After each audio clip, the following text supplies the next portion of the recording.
Member Wartell? I was muted here. Thank you. Chair French, all your members are present. And thank you. And with that, on item number 3, it's a approval of the agenda. I would like to make a motion that we remove item 8I from the agenda. So moved. We have a motion. Well, I made the motion, and I'll take that as a second. Second. Okay, thank you. Member Varela, is there any discussion? Ms. Varela, will you call the roll, please? Yes. Member Crawford? Yes. Member French? Yes. Member Jackson? Yes. Member Nixon? Yes. Member Rayner? That's a yes from Rayner. Member Wartell? Yes. Thank you. That motion passed unanimously. Thank you. And with that, I'll ask for a motion to approve the agenda with the amendment, with the change. So moved. Second. We have a motion and a second. Is there any discussion? All right, Ms. Varela, will you call the roll? Member Crawford?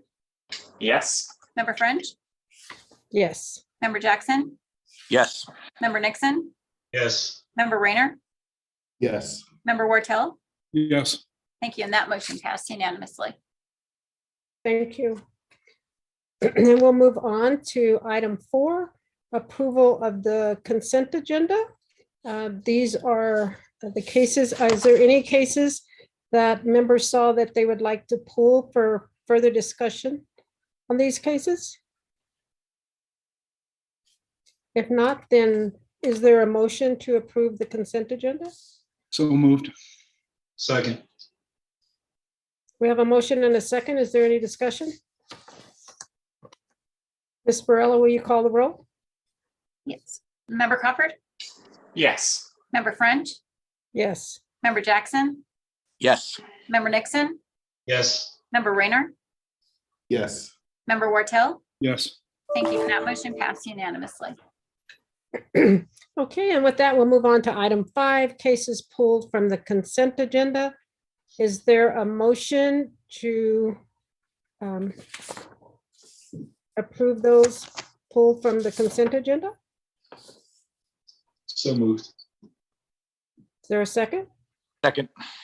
Okay, we have a motion and a second. There is discussion from me. Member Crawford and the case review committee, I review all the videos, and I was looking at 3122, 3822, and there's several cases, and they're all about child custody. And in several of the cases, the officers did a terrific job as far as questioning small children on, do you know the difference between the lie and the truth? Did your daddy hurt? Those sort of things. But I think, Member Crawford, especially, I know you know the SOP, but I think we need to look at these cases and look and see if, what is the officer's responsibility? Because, it puts the officer in the middle of this because, there's already bad blood because it's child custody cases. How much training do they have to have? Should they be the ones asking these questions, or should it be CYFD or trained people that are asking these questions? And, she's trying to bounce the baby on the bed and trying to make her feel comfortable. And I just have some concerns that, is that part of their job? Do they have the proper training for that? Or does CYFD need to step up? Because on one CYFD, I guess that was CYFD, she was just standing there and she's the one that had called them. So I don't want these pulled from the agenda. But I think we need to look at them maybe for policy recommendations or see just what is the officer's responsibility and when should CYFD be responsible for questioning these children. So with that, Ms. And there was 3 of them like that, and I will, I know it was 31 and 38, and there was one more, and I'll look for that and give that to you. But with that, Ms. Varela, will you call the roll? Oh, I'm sorry, Member Nixon. Yeah. Yeah, I don't know how much weight this is going to have, or if this is going to be a recommendation that's given to the chief, but I find it very disturbing when a police officer is doing anything with an underage, with a minor, without parental guidance there, or whether they are or not, or if it's a situation of law enforcement. I don't believe that that kind of social work should be in the lane for police. I think police officers have a whole lot they have to deal with. And I also think that it protects the city from liability when you can get a trained person that's specifically focused and trained on dealing with a social matter such as that. I've always felt that police, and it's not that they're trying to overstep their bounds, I just think that we ask a lot more of law enforcement to involve themselves at that level than is necessary. So I personally think that the matter should be, to your point, Patty, that matter should be taken up by a professional and not by a law enforcement. I just have a real problem as a citizen. When my daughter had instructions since she was very young that if anything happened, she was not to talk to the police.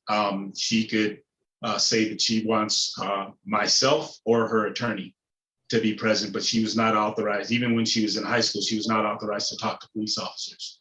And it's not because police officers are bad guys, it's the legality of it and protection of her in that situation. So again, I feel very strongly about it, just talking as a citizen, that maybe we could make some sort of recommendation or suggestion that be put in the hands of social workers or CYFD or someone who's professionally sound to do that. That's what I'm thinking too, professional.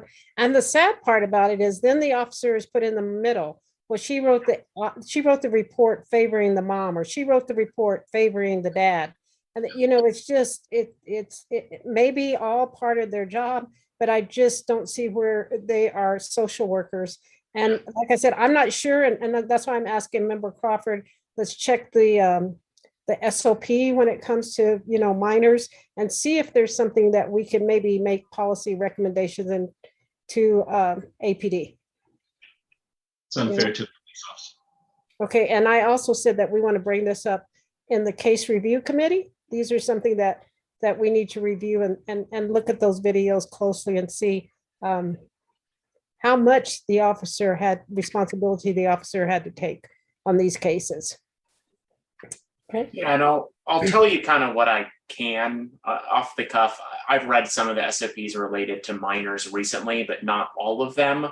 There's not a lot in the SOPs that relates to like how officers should handle children, especially when it comes to interviewing them. There is a bit, but most of it, there's some specific cases where it's required that the interview be performed by a social work organization that I can never remember the name of, but hopefully at least some of you know who I'm talking about. I agree that there is a big opportunity for more policy development there. I think we've been told in the past that a lot of what APD does is directly based on some state legislation that I think is like the Children's Bill of Rights or something like that it's referred to. I have not looked into that very much myself, but that's something on the to-do list for sure. Okay. I just said, well, we'll just, when we meet in those committees, we'll review those videos and I'll let everybody make a determination. Maybe I saw too much, I'm reading too much into it, but it was, I looked at them a couple of times and, went over them a couple of times. So let's look at those in those subcommittees, and then maybe we can bring policy recommendations or speak to the full board on those issues. One more issue, Madam Chair. Yes. And that is, as we're taking that into consideration, we really ought to take into consideration the question of whether it's logistically possible to have those professionals on site as immediately as they're needed, so that they can deal with the situations in the way that we think is appropriate. Well, my train of thought, Member Wardtail, was CYFD needs to step up to the plate. That's their area. That's their expertise, not APDs. And so that's what I was really looking at, you know. No, everything you said makes sense. Mhm. But I mean, what you said, when there are officers on the scene in an immediately confronting situation, is it possible to get CYFD on the scene that quickly? I don't see why not. It has to be, we have to figure out what's possible too. well, I will say on the first case I looked at, CYFD called APD Right. and they were there. CYFD. Yeah, and I understand that. Mhm. So in that But situation, you think it would be. I agree, and these are all the things that we need to look at. I mean, this issue has come up about children before, but I mean, there was 3 or 4 maybe cases this time, all dealing with child custody or, you know, one parent accusing the other parent of abusing the child. And so, yeah, I just think we need to see, there might not be anything, but I think it's worth looking into, we as a board, as far as recommendations. Sure. All right, Member Varela, will you call the roll? Member Crawford, Yes. Member French, Yes. Member Jackson, Yes. Member Nixon, Yes. Member Rayner, Yes. Member Wortel. Yes. Thank you. That motion passed unanimously. Thank you. And I will bring up one other thing that I don't see it on the, oh, I'm sorry, it is on the agenda later on. Okay, so with that, let's move on to item 6. Is there a motion for approval of the minutes from September 9th meeting? So moved. Second. We have a motion and a second. Any discussion? Member Varela, will you call the roll? Member Crawford, Yes. Member French, Yes. Member Jackson, Yes. Member Nixon, Yes. Member Rayner, Yes. Member Wortel. Yes. Thank you. That motion passed unanimously. Thank you. And with that, we'll move on to item 7. There was one written public comment. I did check the POB emails and there were no public comments sent to our email address, but there was one written. So we will acknowledge that and it will be attached to one of the attachments to the agenda, correct, Ms. Burrell? I know the board received it. You sent it to the board. Okay. Yes, Chair. It'll be an attachment to the minutes, correct? Okay. All right, then we'll move on with item 8A, consideration of PPRB policies with no recommendations. Member Crawford. Yeah, thank you so much. This is going to be just a little bit different this month just because we missed the PMP committee meeting, but I think we can basically cover it here because there's not a lot to cover. It looks like I don't have screen sharing permission. Do you know whoever's host if I can get it? It's not vital, but it'll make it a little easier than me reading this list. Vice Chair Crawford, you should have, it's enabled below, you should have access to it. Yeah, it looks like that did it. Excellent. Let me see if I can get you the right document here. Okay. So there are 9, I believe I can count right, 9 policy changes which have been approved by both the PPRB and the Policy Review Board within APD. So they are now waiting on their 30-day comment period from the CPOB. Comment is due on these October 29th, so right around the end of the month. And, you know, we didn't discuss these in the PNP committee meeting this month, but my feeling, having read all of these, is that there isn't anything too substantive. I'll kind of give you just a quick description of what's changed. 1-1 Personnel Code of Conduct. There's sort of 2 material changes there that I noticed. One of them is that by my reading of the policy, it had previously been required that officers report, I believe, to their supervisor but it may have actually been to a specific office in APD if there was a dismissal of a case due to the lack of an OBRD recording. I was a little curious about the reasoning behind that. I think there may be other policy controls in place now that kind of meet the same aim, but I'm not 100% sure on why that change was made. Another change as well, there used to be a requirement that basically if an officer became aware of a policy violation, they used to be required to report it to their chain of command.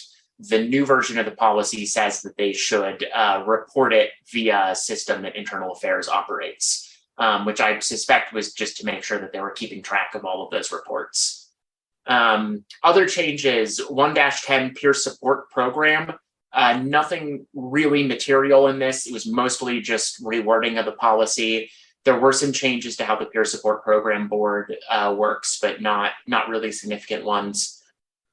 1-50 gun violence reduction unit. Most of the big changes here were to sort of the jurisdiction, if you will, of the gun violence reduction unit.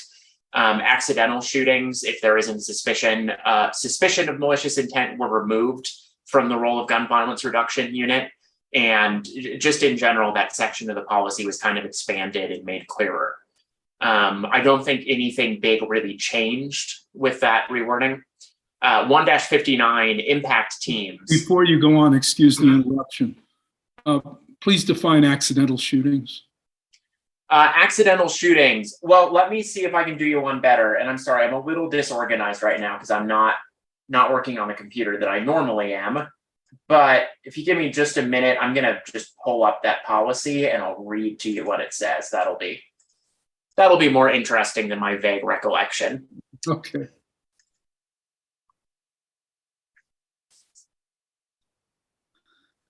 Okay, that is 1-50. And let me just see if I can find that wording in here.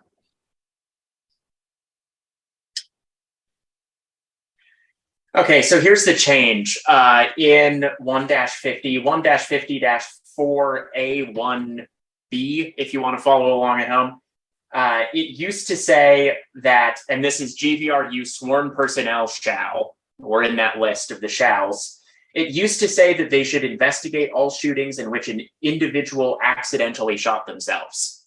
That was changed to investigate accidental shootings that have suspicious circumstances or when a second individual accidentally shoots the victim. So the way I would interpret that is that they have removed, like, I guess it would basically be suicides without suspicious circumstances from the role of the GVRU. And I'm going to double check this in that policy before I tell you this for sure, but the next policy that changed impact units has some changes in it that were kind of to make it match up with the new GVRU policy. And I think one of those related to, just double checking that I read this right. No, that change in that policy isn't super significant. It's mostly just clarifying that certain types of cases that might otherwise fall under the impact team should go to GVRU. And the big thing there is domestic violence involving a non-household member. So yeah, I think that is the big policy change here, is that apparent accidental shooting of oneself, I think, is no longer a GVRU responsibility. Hopefully that addresses your question. Yeah, kind of. So it originally applied to self-inflicted accidental shootings. Yeah. Mm-hmm. That's what it sounded like. And it's been expanded to accidental shootings in general by a member of the public. So, well, I think, here's what I think happened. I confused myself a little bit reading this. I had thought that they had just narrowed the scope. It actually, I think they did a little bit of both. They widened it and they narrowed it. It used to be all shootings in which an individual accidentally shot themselves. Now it's accidental shootings with suspicious circumstances or when a second individual. So I think GVRU will now investigate any accidental shooting that involved 2 people, which it looks like didn't used to be in this list of shalls. But they won't investigate if there are no suspicious circumstances and there isn't a second person involved. That makes sense. Thanks. And I can't speak to this myself, but I will say often the horse follows the cart on these policy changes, and a lot of those sorts of changes are made so that the policy reflects what's already the practice. And I don't know if this is an example of that, but I would guess it might be. Sure. Thank you. Yeah, thank you so much. So 1-59, impact teams. There were some changes about how impact teams interact with GVRU. Some of that was just removing some paragraphs of the policy that were kind of overlapped with the GVRU policy, but one of them was a change in responsibility on domestic violence, which now goes to the gun violence reduction unit if it involves someone who is not a member of the household. And narrows responsibility for burglaries. I'm just going to find that so I can tell you exactly what that change was. But I think that the policy used to say, the policy used to say all burglary investigations fell under an impact team. All burglary investigations where multiple victims have been identified is what it used to say. Now it says burglary investigations when a warrant is needed, department personnel identify multiple victims, multiple individuals are on scene, or the complexity of the case is time intensive. So the way I would read this policy now is it's basically more minor or simpler burglary investigations remain. I think it'll be with the field services officer who kind of first encountered them. Those more complex cases where, for example, a warrant is required or there's multiple victims will go to the impact team. 1-72, organized crime unit. Very few changes to this policy. Actually, the big thing is that it added a sentence that said that any disputed stolen property, I think often where this comes up is property that was at like a pawn shop or a secondhand seller. If there's a dispute over whether or not it's stolen, it needs to be tagged into evidence. That was added to this policy. 2-12, pursuit intervention technique. Kind of 2 changes here. Neither of them are I think, really changes. I think they're both kind of updates to the wording to reflect practice and some other changes that were made in policy. One is that this policy used to say department personnel when talking about the pit. It has been changed to say sworn personnel. So that seems to limit now who's authorized to use the technique. The second change, I believe the policy on deadly use of force has always, or at least since this last revision, listed ramming with the vehicle as deadly force. That's now listed in this policy as well. Ramming with the vehicle is not prohibited by this policy, but it is considered deadly use of force, and it is restricted by the policy to situations where someone's life is in danger. Kind of consistent with what we see in the use of force policy proper. 2-31, emergency medical and trauma services. There were a lot of changes to this. Most of them were just updating the wording. Kind of a substantial change that I noticed is that there's now a requirement that officers report to the Emergency Communication Center if there's any situation when medical assistance is required. I think that would mostly apply to situations, I would imagine, where like AFR or an ambulance is already on scene. That may have not been reported to the communication center previously, since they wouldn't be trying to dispatch someone. But there is just a requirement now that the communication center always has to be informed. 2-74, submission of felony cases to the district attorney. A lot of changes to this policy. The way I would put it briefly is that none of them are that interesting. A lot of it was just kind of updating some bureaucratic details of how some documents get sent around. And finally, 2-103 trespass notifications. There were also no significant changes to this policy, mostly just some rewriting of the language. So that wraps up our 9 policies. My inclination after reading these policies was to not make any recommendations for changes to these policies. So I'm going to go ahead and move, at least for the purpose of discussion, that we inform APD that we don't have any changes to recommend to this group of 9 policies. In the past, we have asked Ali to do that, but unfortunately, Ali isn't in that role anymore. So maybe I'll just see if we can have Chair French send that communication. It's not something that we've done. It hasn't been like a signed letter in the past. We've just sent an email. Since this isn't a formal recommendation, it's really just so that they know that we did look at them and they don't get close to the end of this window and start worrying. So yeah, I'd like to move no recommendations on these. I'll second that. So we have a motion and a second. Is there any discussion? Ms. Barella, will you call the roll?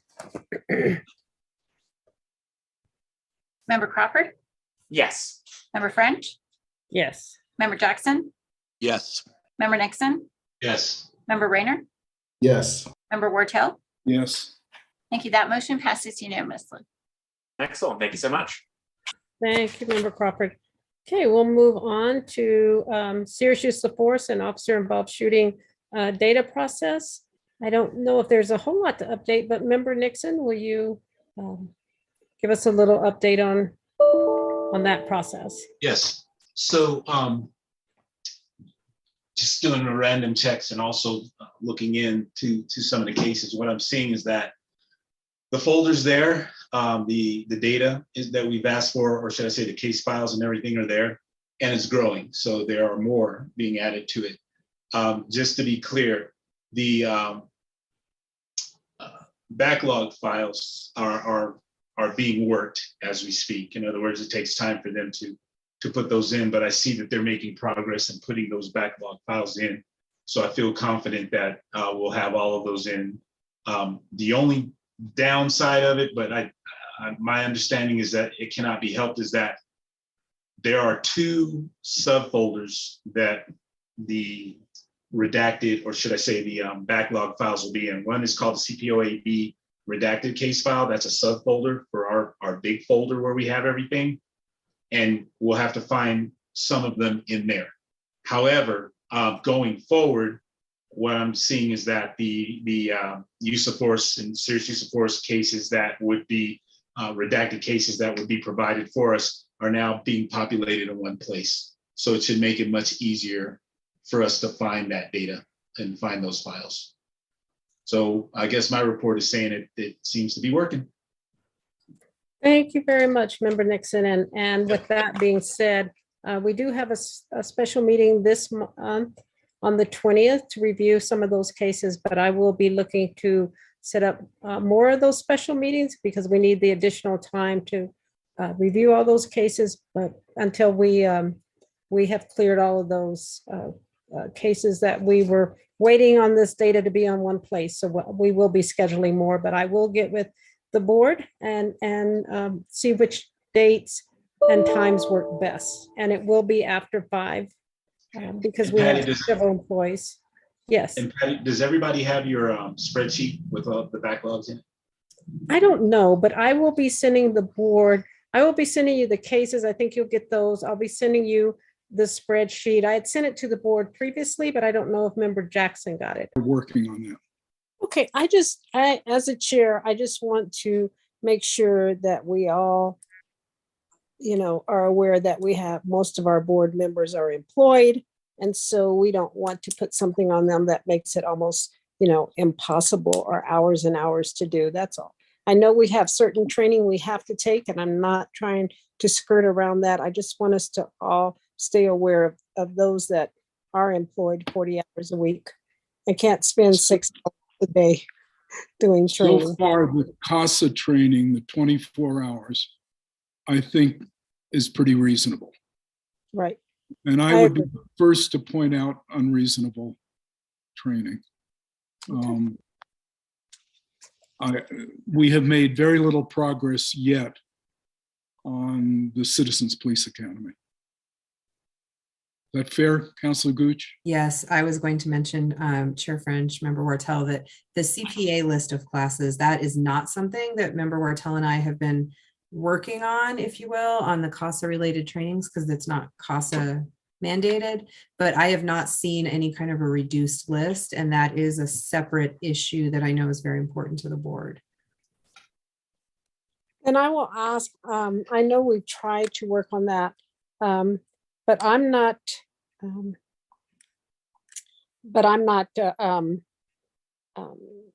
I haven't put those on the back burner. So Councilor Gooch and Member Wartell, let's talk about that soon, because we have 1, 2, 3, and I'm not sure if Member Crawford finished his or not.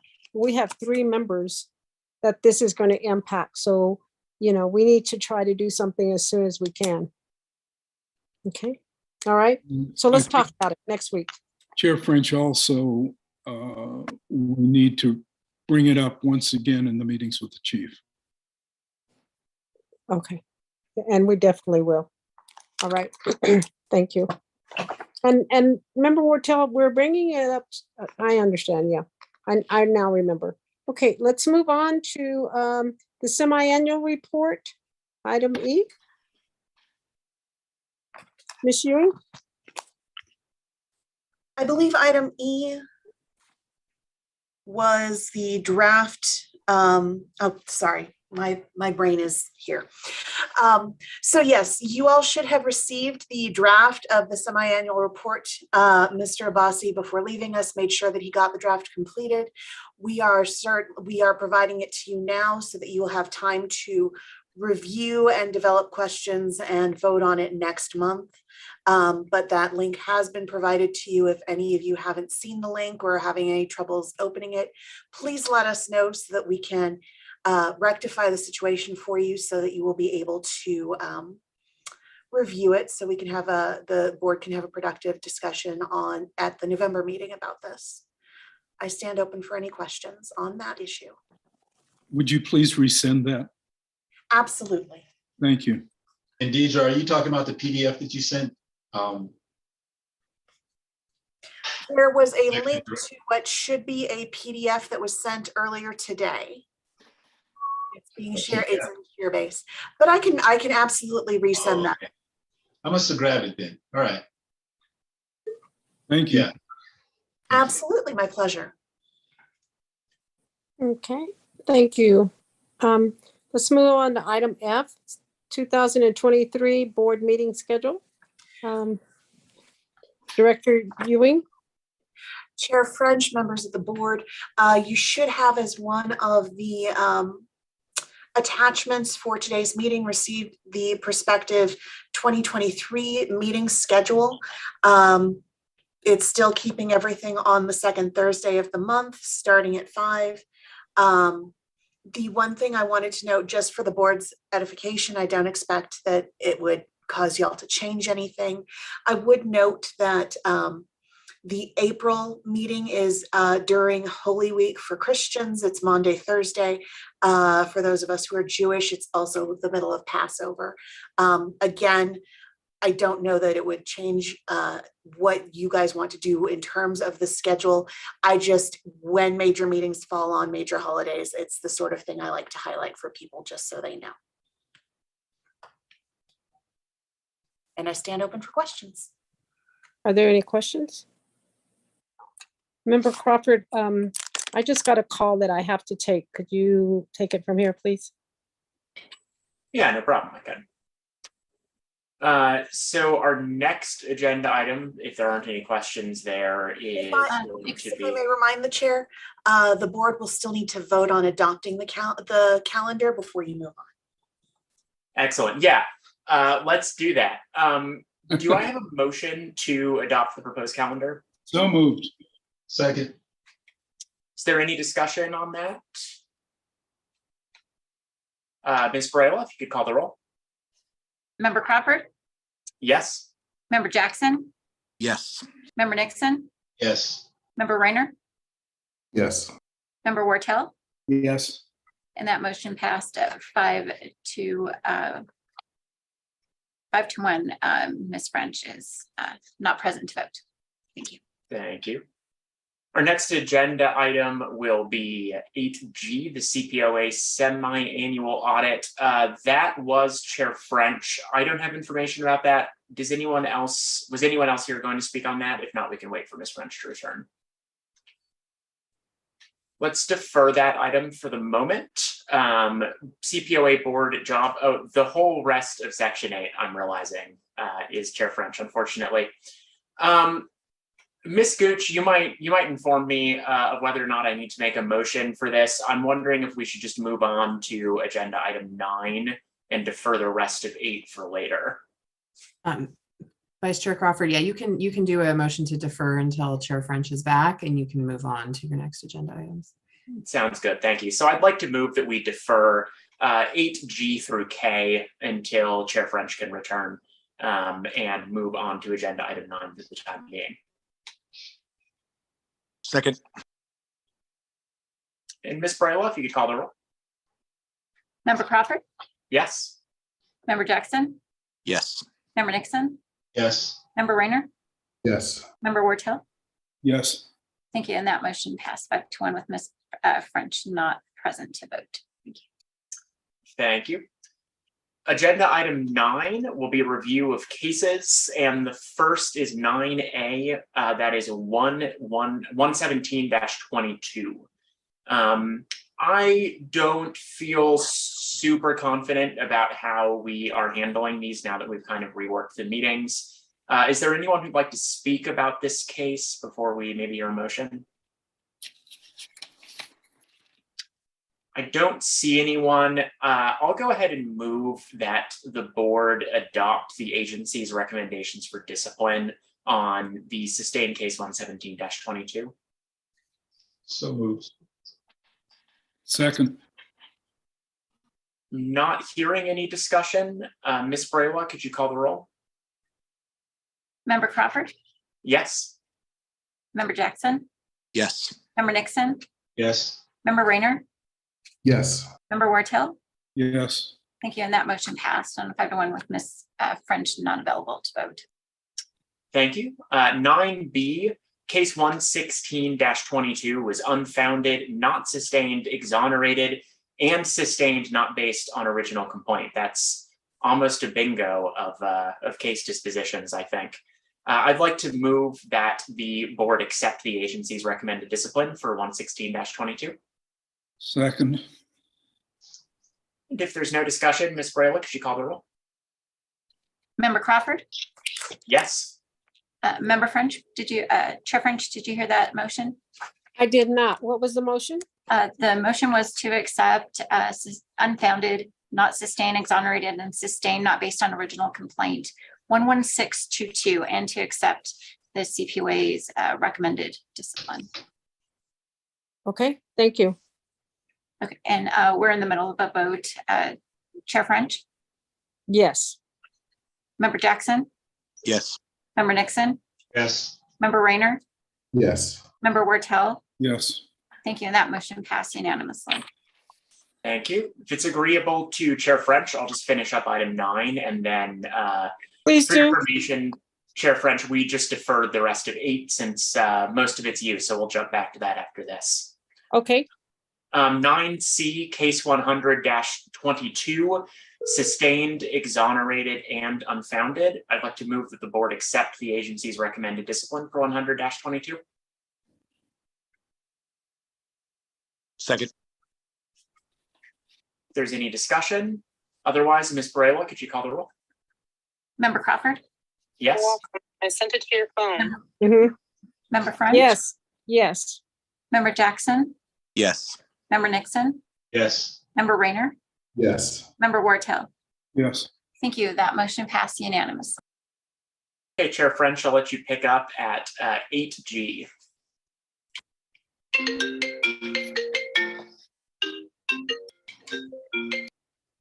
Sorry, I think you're muted, Chair French.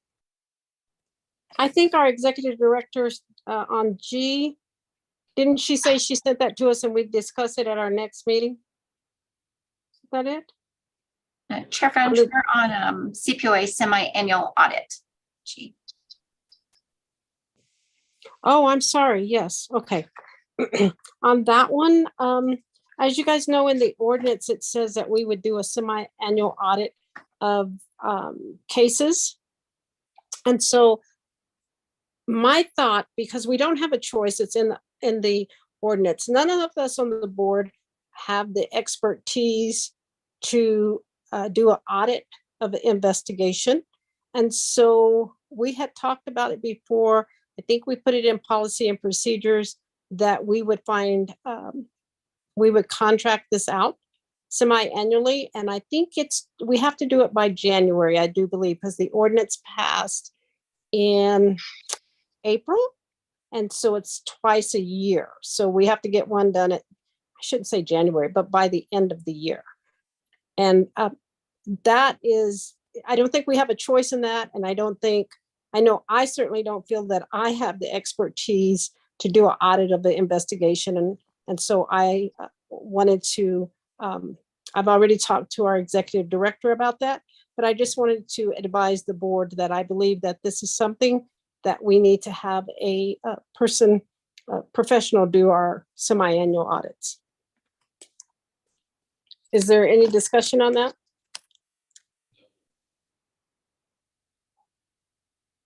No discussion? Okay, I guess everybody agrees. Thank you.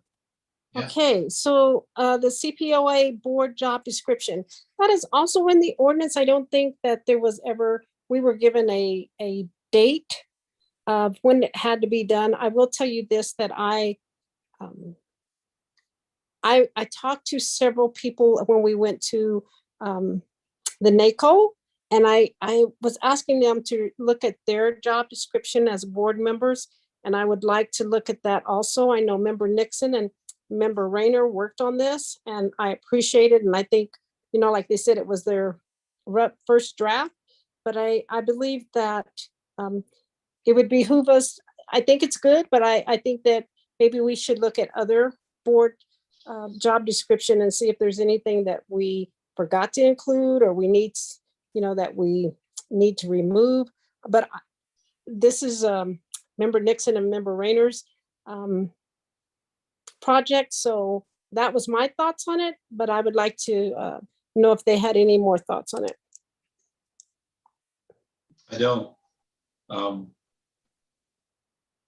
I thought that was a pretty good starting point, and I haven't looked back at the document in a while. But I thought it was a good start too, Member Nixon, but after going to NACO and talking to different board members, I asked them, some of them don't have a job description. They just, they're governed by ordinance or governed by city policies. It's different ways, but I just thought it'd be good to, since we don't have a deadline on this, and I'm not trying to kick the can down the road, but I think it would, if possible, we could look at other ones. Not saying we have to, just saying, I thought that'd be a good idea, but I wanted to bring it to the board first because I don't want to do anything based on what I think is a great idea. I'd like the board's input on that. yeah, that's fine. If, as far as getting the other ones to look at, it's just a matter of looking those over and seeing if anything can be incorporated into ours in accordance with the CASA. So if you have some samples for me to look at, let me know. Okay, I will tell you this. I did talk to a board member from Detroit, Cleveland, another city I can't remember. And I do Okay. have their cards. Oh, Dallas. I do have their cards. So I told them I would be getting in touch with them and ask them for that. So as Okay. soon as I get that, I will forward that to you and Member Rayner so that And you he said could- Detroit, Cleveland, and Dallas. Dallas. Okay. Do you think they have an outward facing or public facing website that I could probably go to? Similar to ours? I don't know. I didn't ask them. When I was talking to the member from Dallas, they have a monthly meeting with the chief and all the community. monthly. And so theirs is a little different. I mean, we'll talk off, another time, but they were saying when they were having all the recent riots on police shootings and stuff, that Detroit did not allow the rioters to come there because they had this open meeting that they meet with the chief and APD and the community, or not APD, the chief and the Detroit Police Department monthly. It's a monthly meeting and the community. So I'm not sure if theirs would be similar to ours, but I do want to see what theirs looks like. Okay, all right. Okay. When we first were looking at this, I definitely went to the NACOL website to see what they have, because there's a section on job postings there, and the things that they were posting were didn't necessarily apply. So I'd be interested to see what the cities that you mentioned were, because the cities I looked at were Chicago, LA, and a couple of just didn't match up. It matched up more along the lines of an executive director position as opposed to a board member. So if we can find something that mimics our structure, I'm more than welcome getting a chance to look at that, because that was one thing that I struck out on. So if we have some folks or some other municipalities that have done that, I think that's a great idea. I will tell you this, last year I spoke to a couple of people from the city of Denver, and their board is kind of similar to ours. So I'll be looking at that one to see if I can get that also. Okay. All right. I don't mean to be a junkyard dog about this, but is the language in the ordinance and the CASA so inadequate that it can't just be lifted into a job description? No, I think, no, I've looked at, I know exactly what you're talking about. Nope, it isn't. You I don't think it is know. I don't know adequate? what the gain is. I'm willing to look for it, Mike, to your point, but I don't see what the gain is from not just looking at the CASA and, coming up with that, to be honest. This doesn't seem to be a high priority issue. Nope.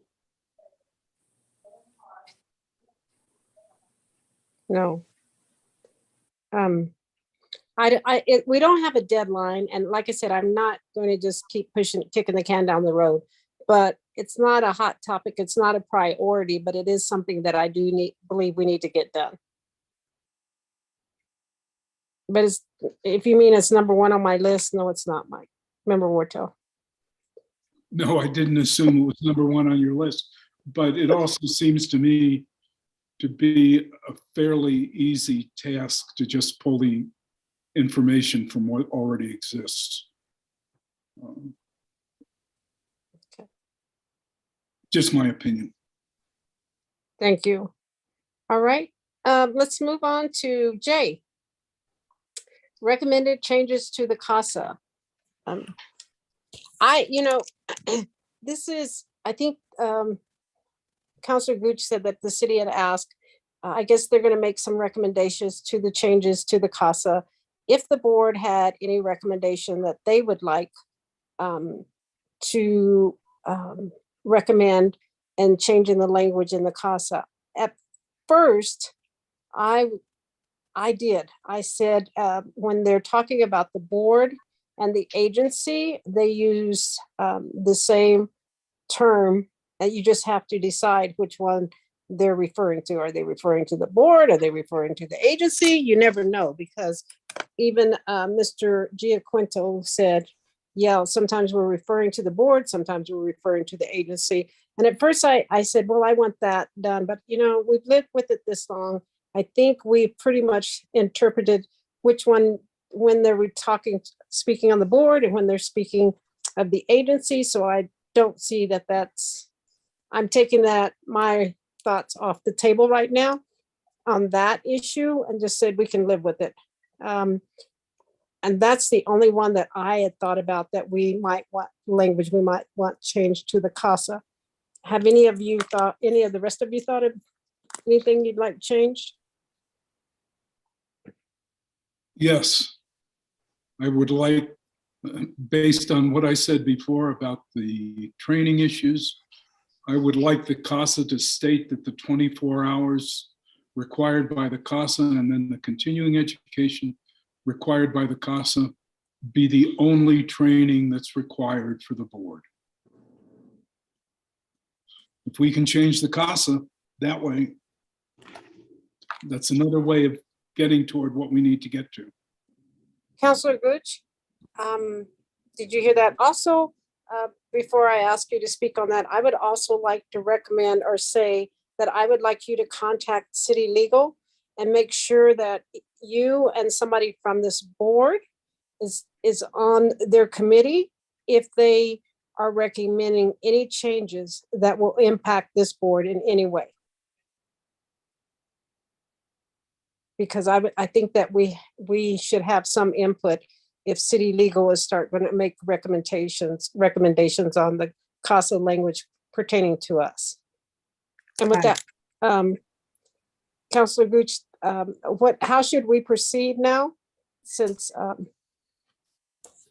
So Chair French and board, I'm writing down if there's items. I think the board needs to vote on the items, but if there are items that the board votes upon to recommend, I can pass those along to city legal. And as part of that communication, I can also ask that myself, and I don't know which board member would like to raise their hand, is invited or able to be consulted with, I'm not sure the right word, for anything that impacts the board.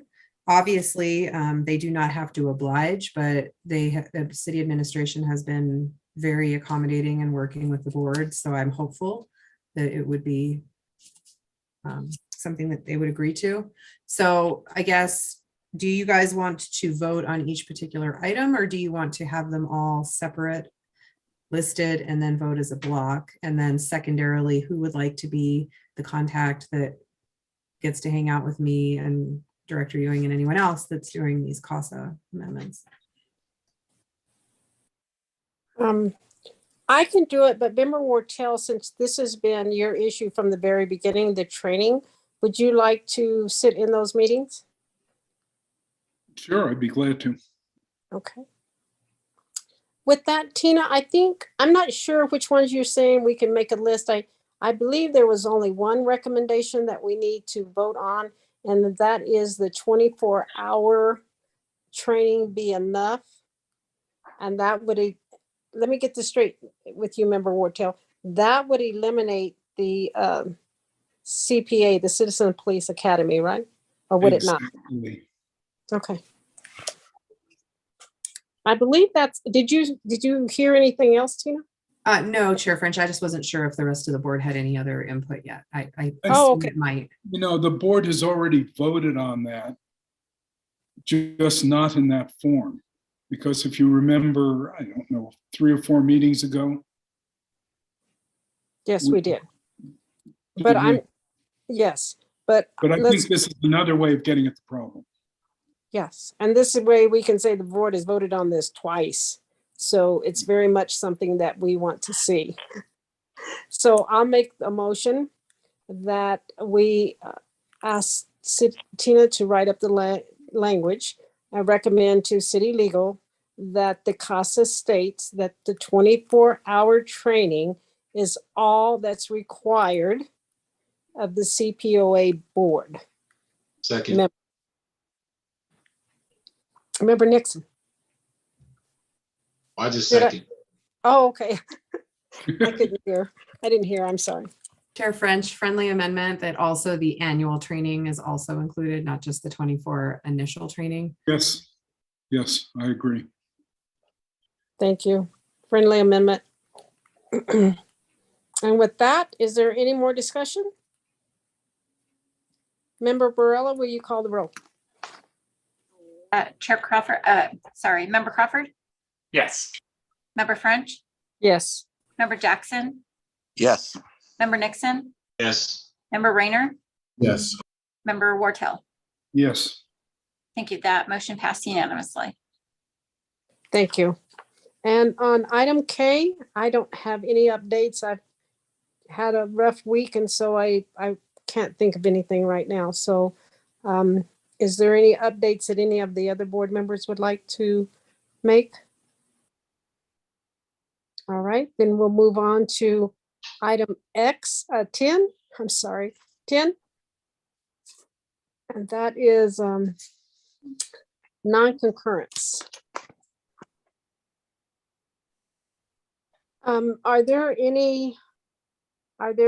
Is there any discussion on these non-concurrence cases? Do we have to vote on our own? Like, there's nothing we can do with them. We just receive the information. That's it, right? Correct? Am I Yes. correct? Okay. Is there any discussion on these non-concurrence? I have a comment I'd like to make. Sure, go ahead. Member Warren. In each of the non-concurrence cases, as far as I remember, the reason given for non-concurrence was, and it was mostly non-concurrence in terms of a written reprimand. And the statement was something very, I'm not quoting exactly, but something very close to, this person hasn't had any serious reprimands before this, so let's reduce the penalty. If you keep reducing the penalty, there will never be any written reprimand, any time when the penalty isn't reduced. And all three of these were done in exactly the same way. I find that troubling. Am I making sense? Yeah, Yes, you're definitely making sense, because I was kind of feeling the same way. And then I wanted to consider too, because we're limited in the amount of information, Mike, that we get on these cases. One of the things that's probably an annoyance with me serving on this board is that we don't always get to see what those outcomes are. But when we do see those outcomes, it's just that's it. He didn't concur, didn't consent, whatever, and then you just have to deal with it. So I kind of feel like we don't have any pushback at that point, because to your point, I'm thinking, okay, so you want to reduce it from the recommended, level 6 offense, and you're going to do that. How many times have you done that? Does that mean that, okay, the next time this happens again, that you're going to take into consideration that you gave them leniency before, and then now you're going and looking at it again going, hey, he just did this, or she just did the same thing. Then does it weigh in when it comes to disciplinary action on the next offense? Or, how does that work? Or when you look at the background, like they're saying, well, he hasn't had any, or she hasn't had any serious offenses. Is it accumulating if there's a second, a second offense to that? And that I would feel better. I can concur with these, that's fine this time. But if you're doing that every single time they go down the pike and go, oh, wait a minute, they haven't had a serious offense, to your point, I've got a serious problem with that. I think there's an additional complication here too, and I'm not really sure what to do about this, so I'll just tell you about the problem. But something that we occasionally hear about, and that I was reading a lot about when reviewing SOP changes to the performance management system a month or two ago, APD has, it's maybe a little overly critical to call it like a shadow disciplinary system, but there are a lot of aspects that are at least very much adjacent to discipline that are tracked as part of the performance management and early intervention system. And I think our non-concurrences, at least sometimes, I think are related to a disconnect that, and I could be wrong about this, but I have the impression that when the APD Disciplinary Review Board considers disciplinary action, they consider performance management and early intervention history as part of that decision. That's not something that the board has insight into, and frankly, I'm not sure that we even have insight into how those decisions are made. But there is this additional complexity of disciplinary actions that do not rise to the level of an oral or written warning, which you see them on the classifications chart, right? They're it's a weird term, right? Non-disciplinary corrective action, NDCA, I think is how APD writes it up. My impression, I don't understand this perfectly. My impression is that all of those NDCAs go into the early intervention system and into the performance system. They can turn into demerits on the performance management side. So it's like, it's confusing, I guess, is where I'm at. I think sometimes when non-concurrences happen, there is sort of action being taken against the officers that does matter, but it's not part of the sanction system. And it's just hard for me to understand as a board member what exactly is going on there. Well, they do report the NDCAs and the non-concurrences, right? I mean, they were reported in these particular instances. But I understand what you're saying. I think it's totally legitimate. I don't see how you keep track of all of those things if you're doing them simultaneously. I mean, you've got to have a prodigious memory or a prodigious database. Right. Yeah, I'd agree. I think when I was going through those, I'd like to understand the structure a little bit better, because all three were authored by the same police officer. And so the question is, again, and I think we've talked about this before, is this is something I'd like for us to start tracking a little bit better, these non-concurs, starting with maybe the substation and working your way up so that we can see like if there's some patterns, or if there's a certain individual or certain team that is influencing these non-concurs. Just looking at the metadata that's associated with these things and just kind of pulling that together and looking for some trending, because what I noticed is it reminds me of a time when I was on the grand jury, and in the afternoons they would do the DWI cases, and each officer walked in and said the exact same thing. I smelled alcohol coming from their face. Each one of them said that regardless. And it was like a script. And when I was reading through these non-concurs, it was again like a script. The person didn't do it on purpose. It was an accident, and they don't have anything serious in their file. And then it was reduced the one level down or what have you. And so I have some concerns about that. For what everyone who spoke before me has said is, if it's not being documented and it doesn't rise to that level, what does? If you get the first one free, but you don't write down you get the first one free, you actually end up with 5 or 6 free, right? So that's my concern about us not tracking it, and then having whoever, if it's the same person doing the same thing over and over, maybe we can have them come and talk to us about why they feel we're out of sync.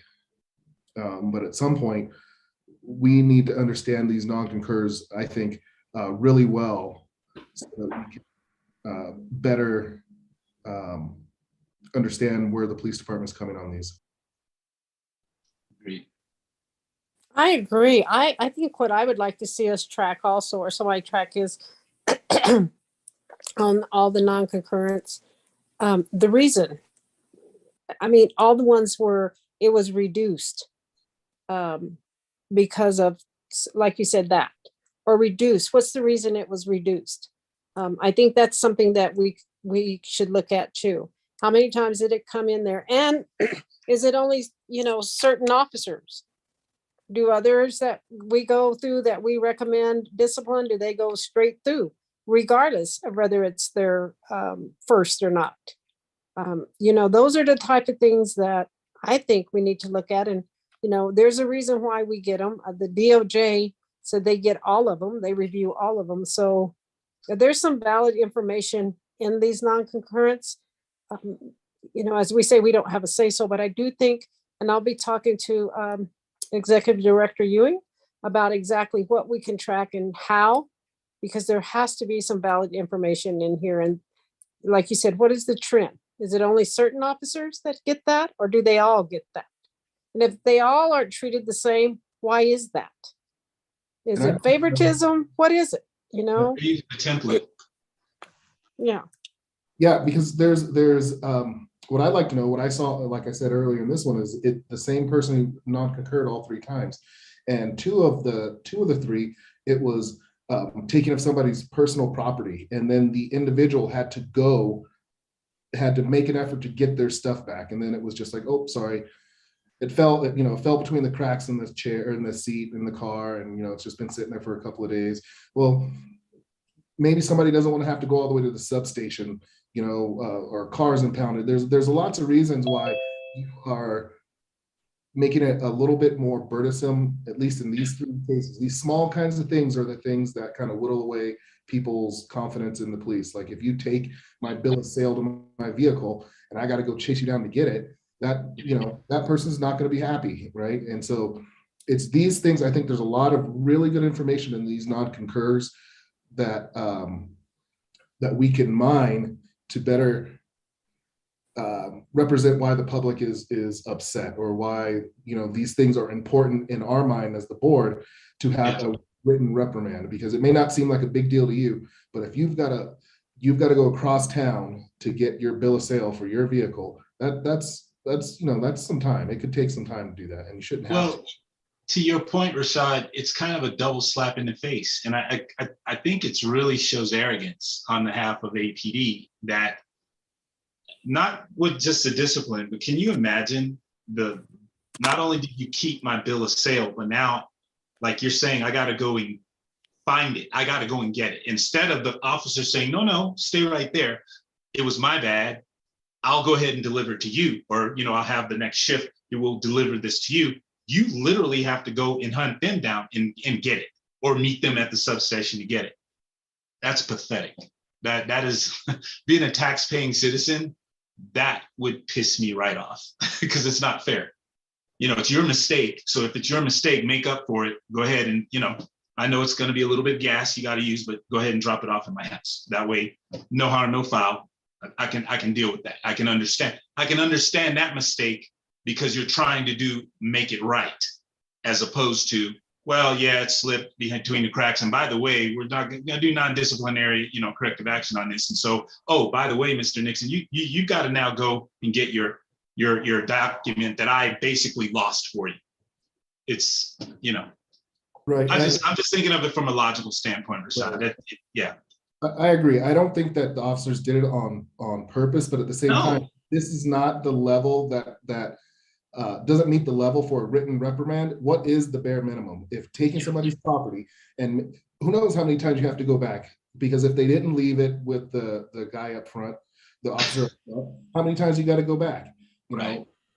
Or and so I'd like to understand what's the level that you would see for these cases to be a written reprimand, because other than destroying that bill of sale, I mean, I don't know what else you could do. You've taken it from me, I don't have it. So unless you threw it away, I don't know what the next step is that would require a written reprimand. Right. Is it showing courtesy and respect to not only forget the document, but then expect the person that you took the document from, or you failed to give back the document to now go and have to go out of their home, out of their way to go and get their document? That's yeah.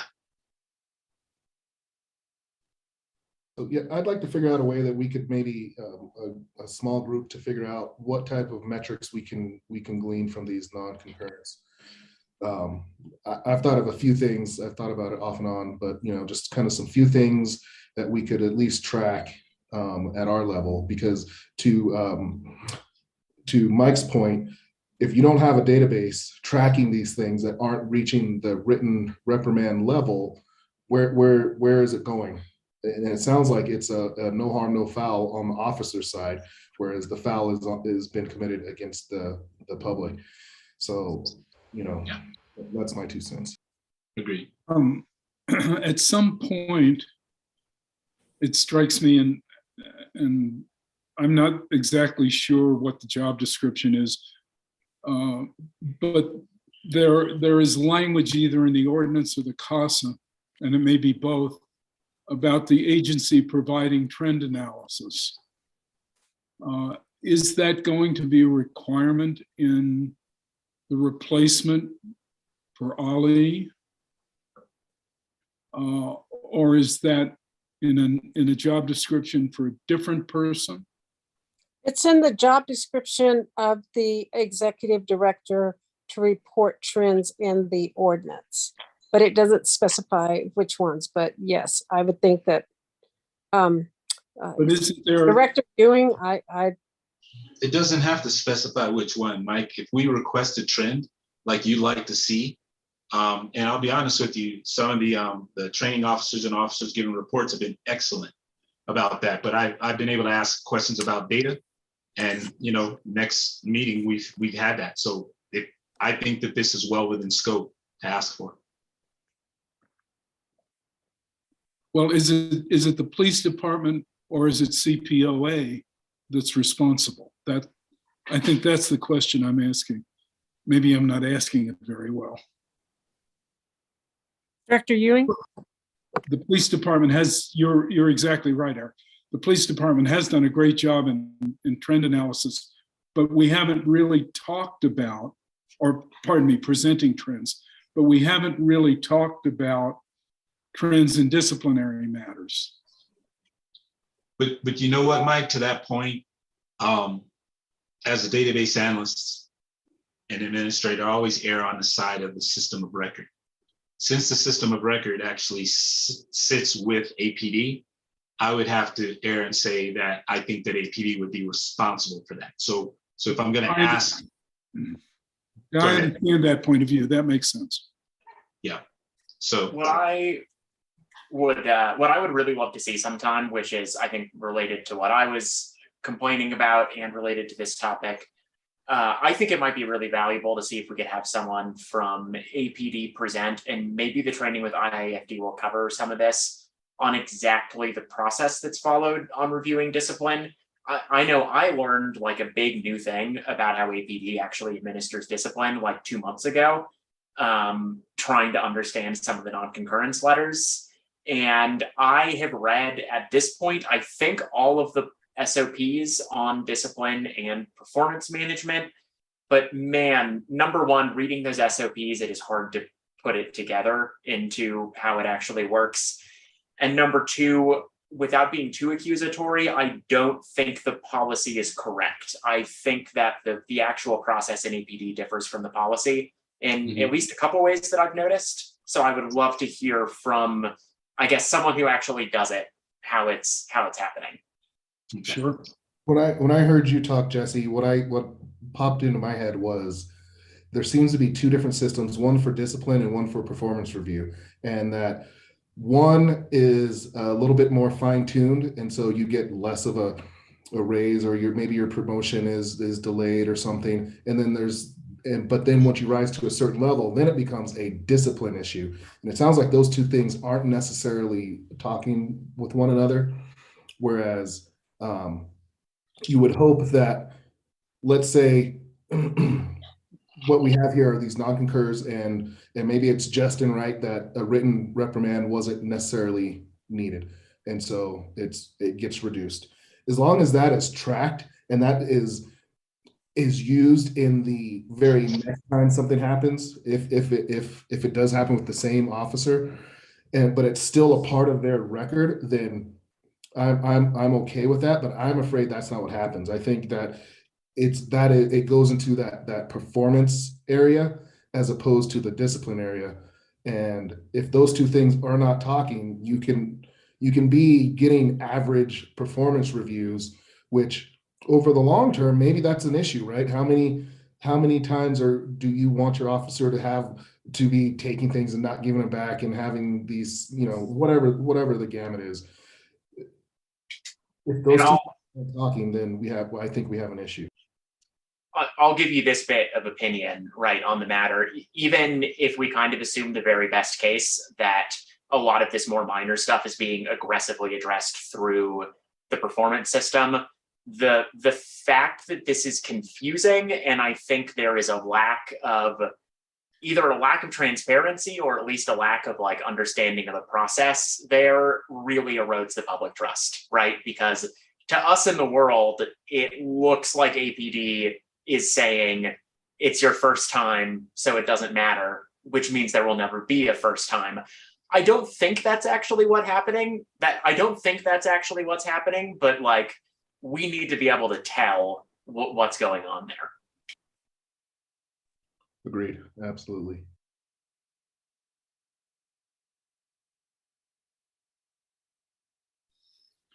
Well, I didn't expect my first Sorry. comment to ahead. elicit that much discussion. But thank That's you. fine. Thanks. I think it was a great discussion. Member Jackson, we have heard from everybody on this. I don't like to exclude anybody. Do you have any comments on this? Any Yeah, opinion on this? I think we're in the dark, and before I make any judgments, I'd like to hear what Member Crawford had to say. Like, let's get the people in here and find out exactly what their system is. I don't want to suppose. I don't want to say, oh, is this working? Is it not? You know, what is it? Let's find out. Let's find out, and then we can make an educated, informed decision on our personal end, and then also addressing whatever their justification for their actions are. But I would feel uncomfortable passing any judgment until I hear that side of it. Is there a system we're unaware of? And obviously it needs to be cleaned up, like so much of the language in all of this. But I would feel comfortable bringing somebody from APD, listening to what they had to say, and then after hearing their side, say, okay, well, you know, obviously you guys need to clean this up because you did have a system. Are the two, Rashad was saying, are the two talking to each other? Do they impact each other? I just don't know. So I would like to find all of that out. And then when I have that information, I would like to then say, okay, well, obviously, you know, public trust is eroded. So we need to look at changing all this and stuff, but I'd sure like to hear what they have to say on their methodology. And if it turns out they're just like, you know, tying a bell on a squirrel and letting the thing run around, and, you know, sometimes it goes this way and sometimes it goes that way. Well, that's no way to run a police department, obviously. So it would make it a lot easier. So that's my opinion. And I agree with all of you. Let's bring them in.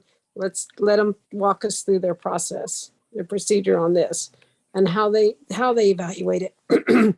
Also, I would like to say to our director that I would like to see us, and we can discuss it further, but I would like to see us start tracking some of this information ourselves.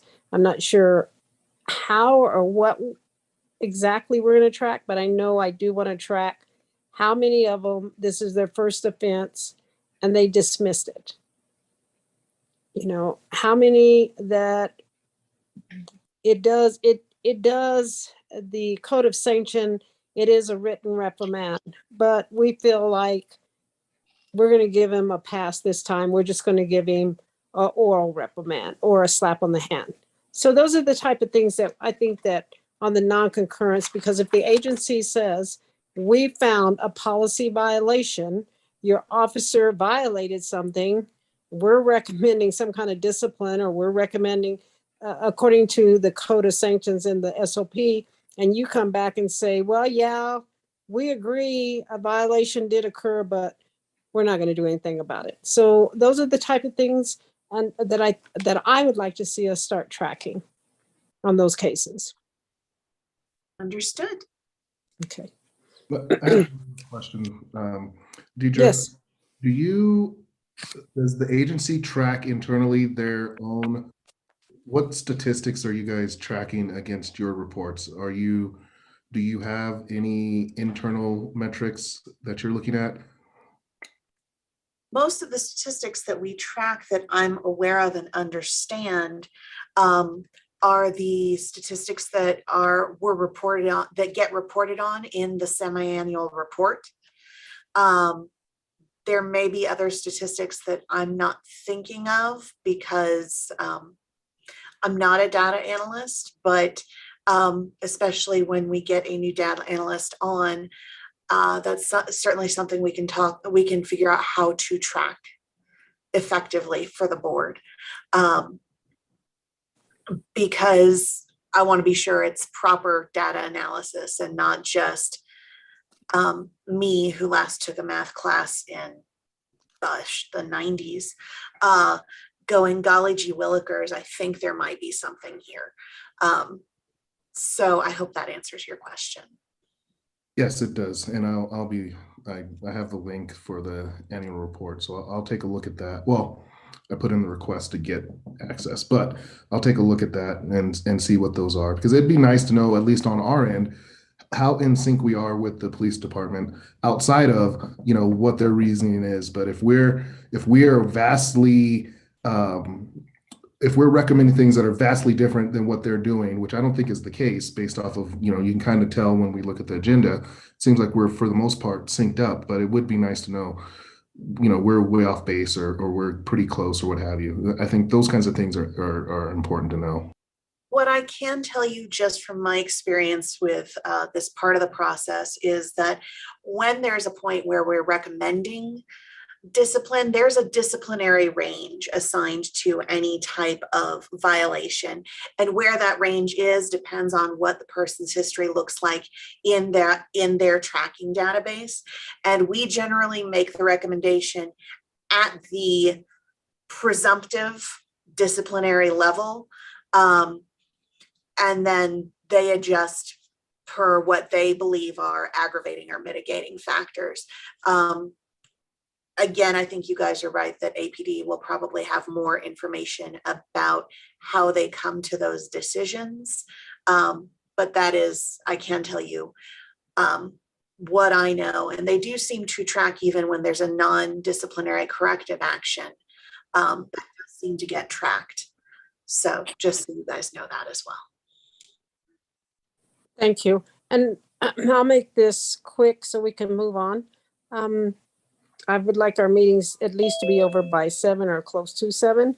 But I would say this, Deidre, I had one board member say they would like a hard copy of the SOP. And I know that can be done. I mean, they can be printed out. I know there's copier machines that puts the 3-hole punch in there, and they just want a copy, and it doesn't have to be revised or they get all the new revisions. But some people just like hard copies. They're ones that look at paper, because when we do get these, like Jesse went over all the policy and procedure changes or whatever, we can't go back and actually see what was in there, the changes were made, or reflect, compare the two. And as board members, we would like to do that. And Power DMS is okay, but when you're looking for something or want to go back and check something out, that Power DMS just isn't the tool. It's not user-friendly tool when you're doing something like that. So I would like to request, and if there's any other board members that would like a hard copy, because I believe it can be printed out, of the current SOP, would you please send an email to Director Ewing? And I know there's one request so far. Remember, Rashad raised his hand. Yes, it was him. And Well, I also. There are not that many members of the board that could just Yeah. provide it to all of us. Logistically speaking, I'm going to have to look into what it's going to take to do that, because they are all saved as separate individual documents. So the logistics of getting that done and printed, I'm just going to have to figure out the best way to do that so that we are using resources in an efficient and economical way. So I will certainly start looking at how we need to do that. Well, you know what, Deidre, maybe the first place to start is with the lady that, when we go to our PNP meetings, that's over the SOP. I'm sure that she can just hit it and print the whole thing out. But I'm guessing, but maybe that's a good start. So it wouldn't be a lot of work for you. All right. Okay, let's move on to reports from the subcommittees, and I don't believe we have any listed this time on item 11. So we'll go on to item 12. Reports from City Department, APD Training Academy, semi-annual. Commander Renee McDermott. Good evening, Chair French and CPOA board members.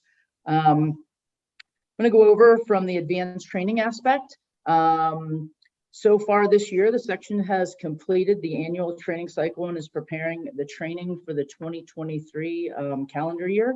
We'll have the training plan to the chief for his review and approval within the next 2 weeks, which lays out the entire training for the year that ensures that we keep on track and meet all the CASA and compliance mandates. So far the completed training has been the phase 1 and phase 2 biennium training that's been completed, the firearms quals, the ECW recertifications, the IAPS supervisor training, perceptions of leadership and DISC training, active shooter briefings as well. Current ongoing training, which will commence here within the next month or two, is IAFD supervisor training and the 2022 reality-based training. For our FTEP summary, that has continued to maintain operational compliance with all the CASA paragraphs related to that, and we continually actively recruit additional training personnel to serve in those capacities. And some recently have been promoted to sergeants and lieutenants. So that's a successful part of the program as well. With regards to basic training, this involves our cadets, our laterals, and our PSAs. That's what basic oversees. The cadet class that is in session right now is at their 19th week. We have currently 26 cadets. Lateral class is also training alongside of our cadets. We have 7 laterals total, 5 from other agencies and 2 from the CNM's Academy. This week, the cadets are focusing on their phase 2 scenarios at the RBT training, which involves arresting someone who has violated a restraining order, traffic stops, arresting or issuing summons regarding domestic disputes, prisoner transport, which include correct handcuffing techniques and proper placement of arrested subjects in a patrol car, de-escalation skills, good communication, and other officer safety type matters.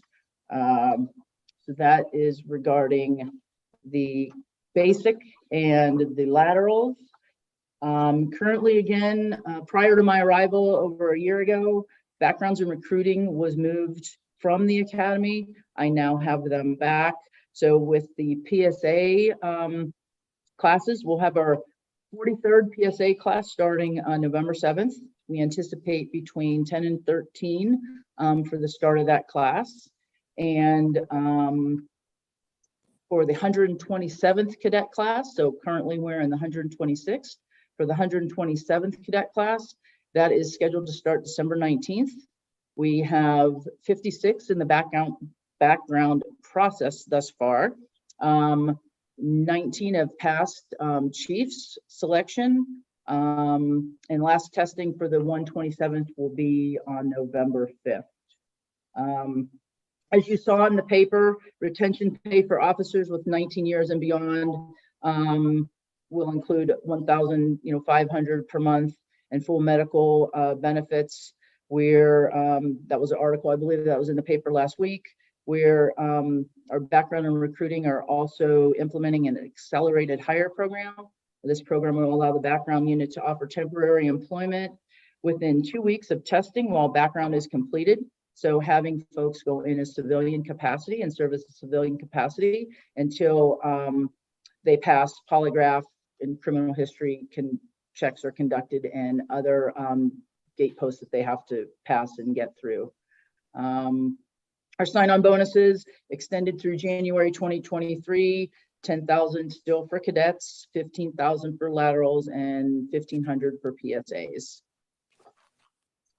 And Counselor Gooch kind of stole my thunder with the training that you all are receiving regarding the legal updates, the tier 1, the tier 2, and the IAFD portions of the Force Review Board training.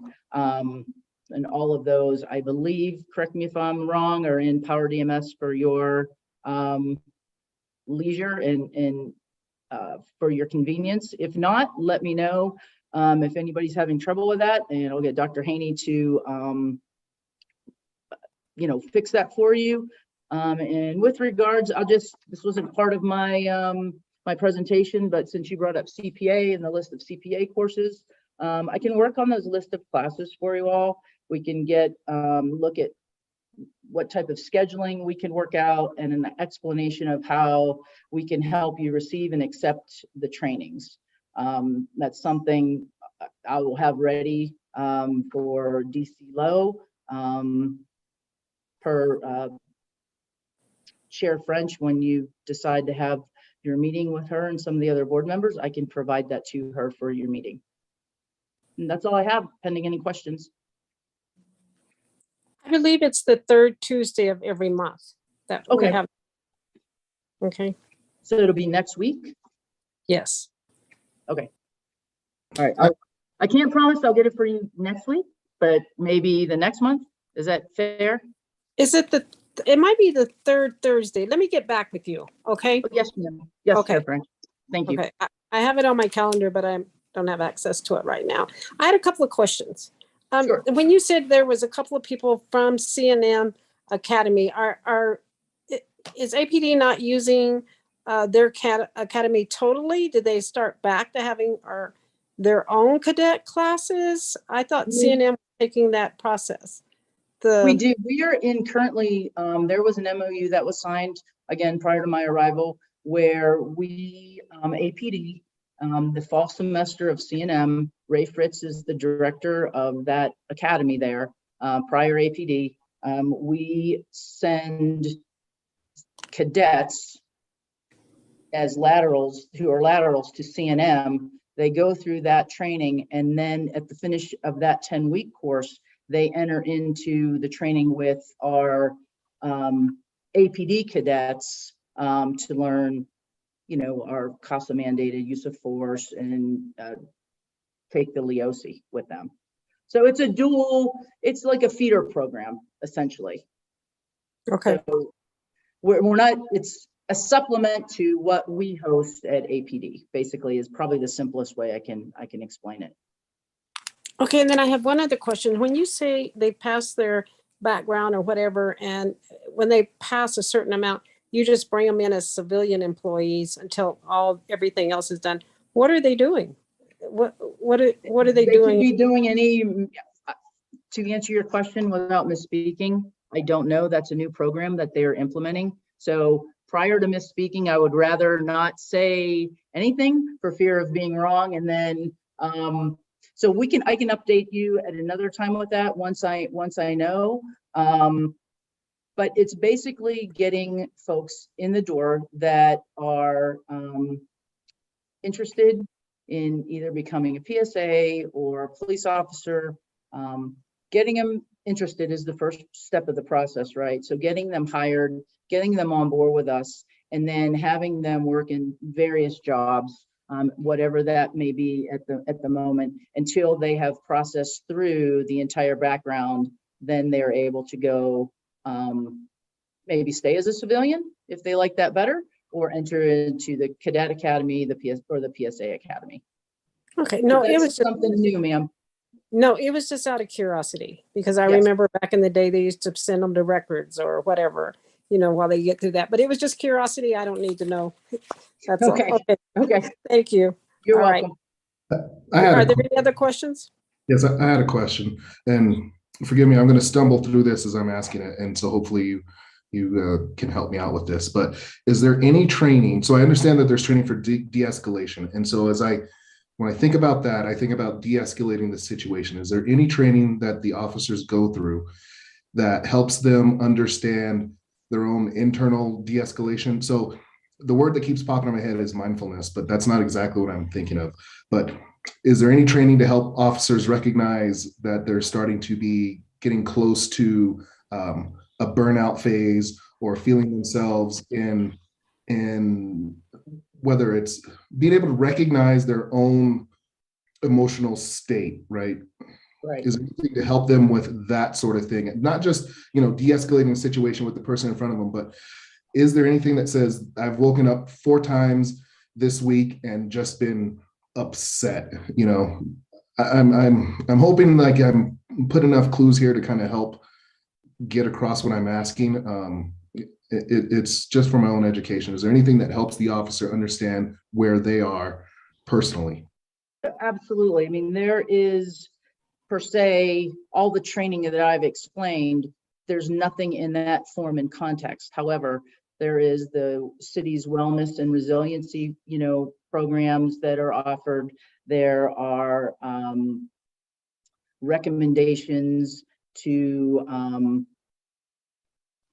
to therapy per se, or going to talk with someone when either your supervisor recommends or sees a change in you.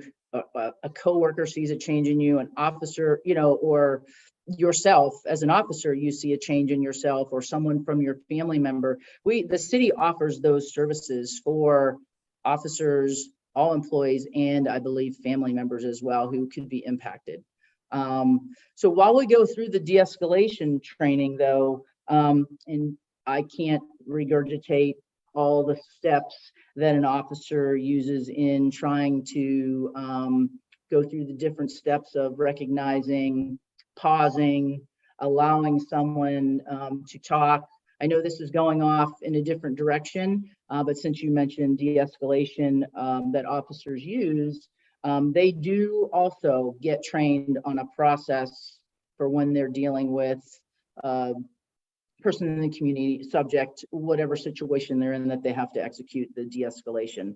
And again, I don't have that list with me, but I know that is being currently trained in one of our scenarios at the RBT facility now as a refresher. But to answer your question, they have the wellness and resiliency and the ability to go and speak to someone for that assistance. So we don't have training per se, but they're aware that that is available for them.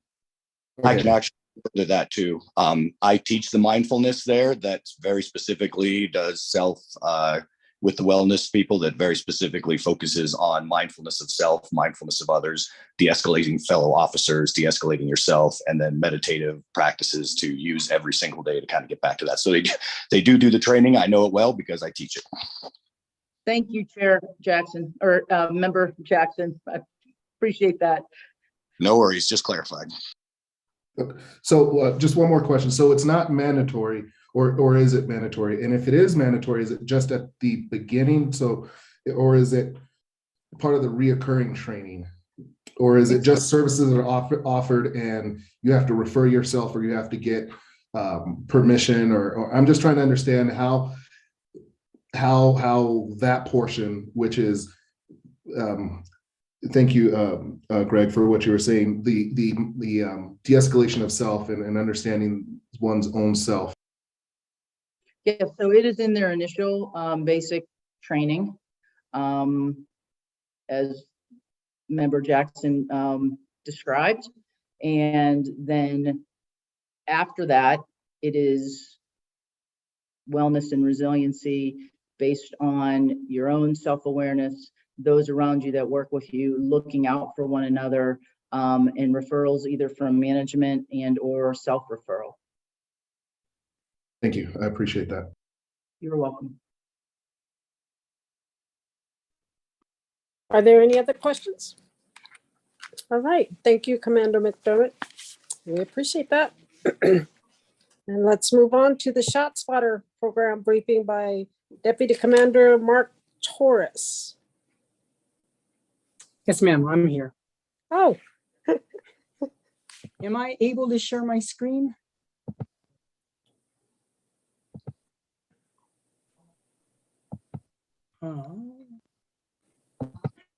All right, so how many of you guys have had the Shot Spotter presentation before? I have. Just one. So really what I'm going to do here is we put together, I'm the new commander of the Real-Time Crime Center. I was the deputy commander. I got promoted in April, but I've been acting commander since September of last year. What we did at the end and right before Christmas is we completed the final build out of the Shot Spotter. So technically what we did in phase one is we had built out 6 square miles. Then we added another 6.5 square miles. And then in my phase 3, I took us to 29.5 square miles in a 133 square mile city. This is all based on data that we pulled that would show that the listening devices or the shot detection devices would benefit our community. We have to pay by the square mile. So if the data did not support us putting a Shot Spotter sensor array in, we opted not to do that. So right now we do have Shot Spotters sensors in all 6 area commands. So what we have done is we have prioritized our Shot Spotter alerts. For the people that have not been here before, we have that a Shot Spotter alert is a priority 2. which is a mandatory 2-officer response. We assign it a CAD number. By contract, ShotSpotter has to detect and alert and notify our dispatch center within 60 seconds. What we teach our officers is ShotSpotter is accurate within 82 square feet of where it is pinpointed on the map. So they are to be dispatched to the dot. Every officer has the ShotSpotter app on their work phone or on their computer. Our dispatch will, for record sakes, use the closest cross street because that's generally how dispatch works. But our officers are able to get within 82 feet of where the actual acoustic sensor pinpoints it. And then we also use that for self-dispatch. But sometimes if a ShotSpotter it activates and an officer's in a neighborhood, they can actually get there within the 60 seconds that it takes the process to go from A to Z. So these are the things that we common practice is the best practices every day. Again, my first time here, I presented the policy, so I'm not going over the policy today because the policy just says that we will get the alert. The dispatch has to verify it. Officers have to be dispatched, and officers, once they arrive there, if they deem it safe, they must exit their vehicle and they must search that 82 circumference feet. If they do not find any evidence of casings or shots, what they do is they dispatch, and it's nighttime. What they'll do is inform dispatch. Dispatch will create another call, and a crime scene tech will go out during daytime hours and process the scene again. We also provide feedback. When I tell you about feedback, there are times that ShotSpotter does not pick up in that 60 seconds, but we're able to identify where a shot was fired because of the processes that we have in place. And then again, we do a next day follow-up. So what I'm presenting to you guys today is first the last 7-day look. So I keep stats on ShotSpotter by all area commands for 7 days. This is the last 7 days. So if you see on my top left-hand side total alerts in the city for the last 7 days, we actually had 276 alerts with counting of 956 rounds fired. We, in our processing by officers and CSIs, we collected 190 casings, which have gone to the lab for processing. We've had 3 suspects and we found 2 victims. In the middle there, we're going to tell you the average publish time. To keep the vendor honest, we keep track of them if they are staying under the 60 seconds. Right now, we are being published within 44 seconds. Our average time from our police officers to arrive is 10 minutes and 20 seconds, which is because of manpower issues and some issues. In some cases, on the far right, if you see the no PR, that means the no police report on alert. In the last 7 days, when we did our quality control, we found that ShotSpotter did not publish within 60 seconds 11 events. Non-published alerts are 265, so they're averaging a 3.99% accuracy so they're in the high 90s, so they're within their 90%. We look at that backwards for us. If you want to look at the bottom by area commands, I can tell you the alerts. I can show you the casings collected, who's collected it, more of the field casings, what suspects were located, victim located, and so on and so forth.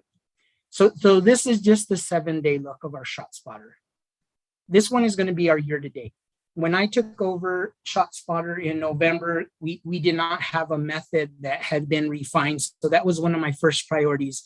And because again, people are so curious about the ShotSpotter. I mean, and the only way to give you guys anything is to give you statistics, to give you, because I cannot release the locations of that, and we can answer that question after this. But right now, for year to date, from January to last Monday, we've detected 9,048 shots fired within the city limits for a total of 33,614 rounds. When we did our analysis, we are finding that our citizens in the city of Albuquerque are only reporting 3% of all gunshot fire. So this is where ShotSpotter is getting us to be in the right place seconds after. If you look, our Southwest Area Command has the most alerts. Without divulging locations, I'm going to tell you that's our largest array of acoustic. And then our Southwest, because of that, and then and so forth. So this is our ShotSpotter. But what I need you guys to focus on is our suspects located and our victims located. Prior to my arrival, we wouldn't have been able to answer that question in 2021. We weren't collecting the statistics. And as I heard earlier, someone likes statistics. So right now, we in the Southwest, we've located 10 suspects and we've identified 28 victims. In the Valley, we've had 9 suspects with 40 victims. And as you guys know, you watch the news, a lot of these are going to be some of our homicides. We are getting extremely good at investigating homicides. And I want to tell you, it's just because of practice. So the next slide is just going to give you some overbriefs of what we are considered ShotSpotter success stories. In the Southwest, on July 4th, officers were dispatched in reference to a shooting. They arrived on scene. They were able to identify the victim who was shot in the leg. We were identified the brother as it. He was actually arrested, and subsequently it turned into a murder. So he's being held accountable for the murder. And if you look at the little map, what I'll show you there is that in this ShotSpotter, I would tell you device from this is that there was 3 different alerts that happened. So that meant that this gunfire was traveling. So it gets us within that 82 feet of each one of those little number 1s. And that tells our police officers and our techs where to start looking. Where before, if I was a police officer before I came over to the Real-Time Crime Center, I'm sworn and just don't do any arrests anymore. But I don't know if anyone's ever told you when they come to your house and you hear gunshots, they tell you over there around the corner. ShotSpotter can get us within 82 feet now. So I can go on we have success stories throughout the area command, but I would like to use my time now to open it up for any questions. Oh, perfect. I have a question. Can we go back 2 slides? So my question is this. So looking at the Southwest row, you have 2,895 alerts and 10 suspects located. My question is, I don't believe there's 2,885 suspects that weren't apprehended. So how does the alerts relate to number of incidents? Does that make sense? Yeah. So you got to remember, an alert is every time an individual shoots a gun. We've been alerted in the Southwest 2,895 times since the beginning of January 1st. In that time, we were able to identify through either bullet casings or through officers arriving soon enough, an individual who had either a gun or we were able to put a gun in a person's hands 28 times. And sometimes, sir, it's not instantaneous. This is something that where we get there and we start utilizing some of our detectives and our investigative skills that we are able to identify the suspect. It started with a ShotSpotter. We end up getting a license plate. We end up getting video from a neighborhood, and the detectives start culminating all this, and they are identifying a suspect, and we're able to hold them accountable and put together a chargeable case. Understood. So my question is, are you able to, what would be interesting and to know is the system, if it's able to get within 85 feet of the shot being fired, then that means that there's some triangulation going on. And so the system should be able to say out of those 285, like five alerts was equal to 1 incident. Do you know what I mean? Like alerts are the sound being loud enough for to trigger the system, but is there any way to determine how many alerts per incident, right? This person shot 10 times or 20 times or one time. You're thinking of it backwards. So we've had 2,895 separate incidences. Those are single alerts. So Right. some of these alerts can be one bullet or 22 semi-automatic rifles they are just unloading that banana clip. So we have investigated and sent out techs and officers 2,895 times in the Southwest to date to investigate an incident. Okay. So there were 2,895 times there were people shooting in the Southwest. And Yes. You were able to, at that or within some time frame, locate 10 of the suspects. Yes. And those are generally because we've had violent incidences. I'm going to, being honest, totally transparent, about 60% of the time for the single shots that are shooting here. And you got to remember, Southwest has the Southwest Mesa, which is right on the edge of 114th Street. And that is why you're seeing such a large number there, because we have individuals that go out there to do target shooting, but the system still picks it up. Okay. I was just surprised at it. Well, across the board, we have at least hundreds and oftentimes thousands, but then alerts, but then we have at most, 25 suspects located. I would think that if you're getting there within the 10-minute time frame that it shows up there, I'm just surprised. I would think that there'd be more suspects located, but So where I would tell you, and again, this is an issue that has been highly publicized. It comes down to manpower. If I already had a critical incident in the Southwest and my George unit is 6 people and they are tied up in an area, it really reduces my response time. So if my average response time right now is at 9 minutes and 33 seconds throughout the city, we are having to think about how we're going to get there faster.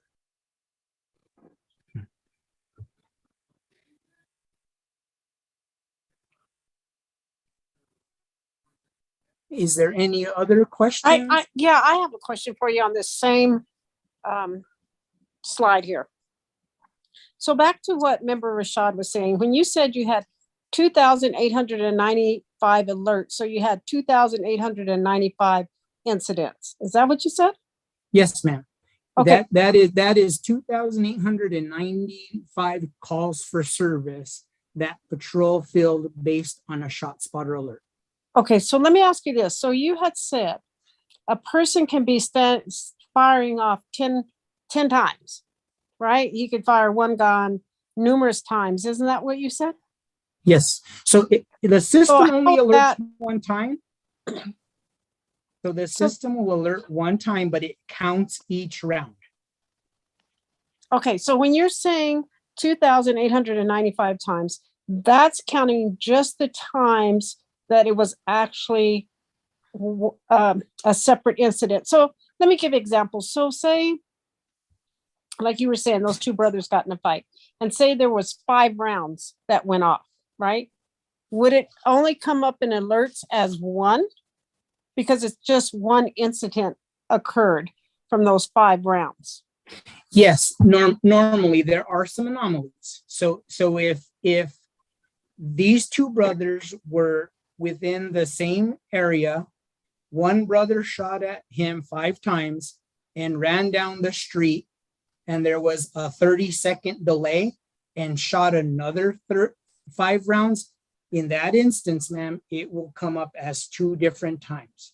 But if it is continuous fire with no break in the fire, so like I've seen some that are 30 rounds where an individual has unloaded an AR and he emptied the clip. It will still come one time, but it gives us a number.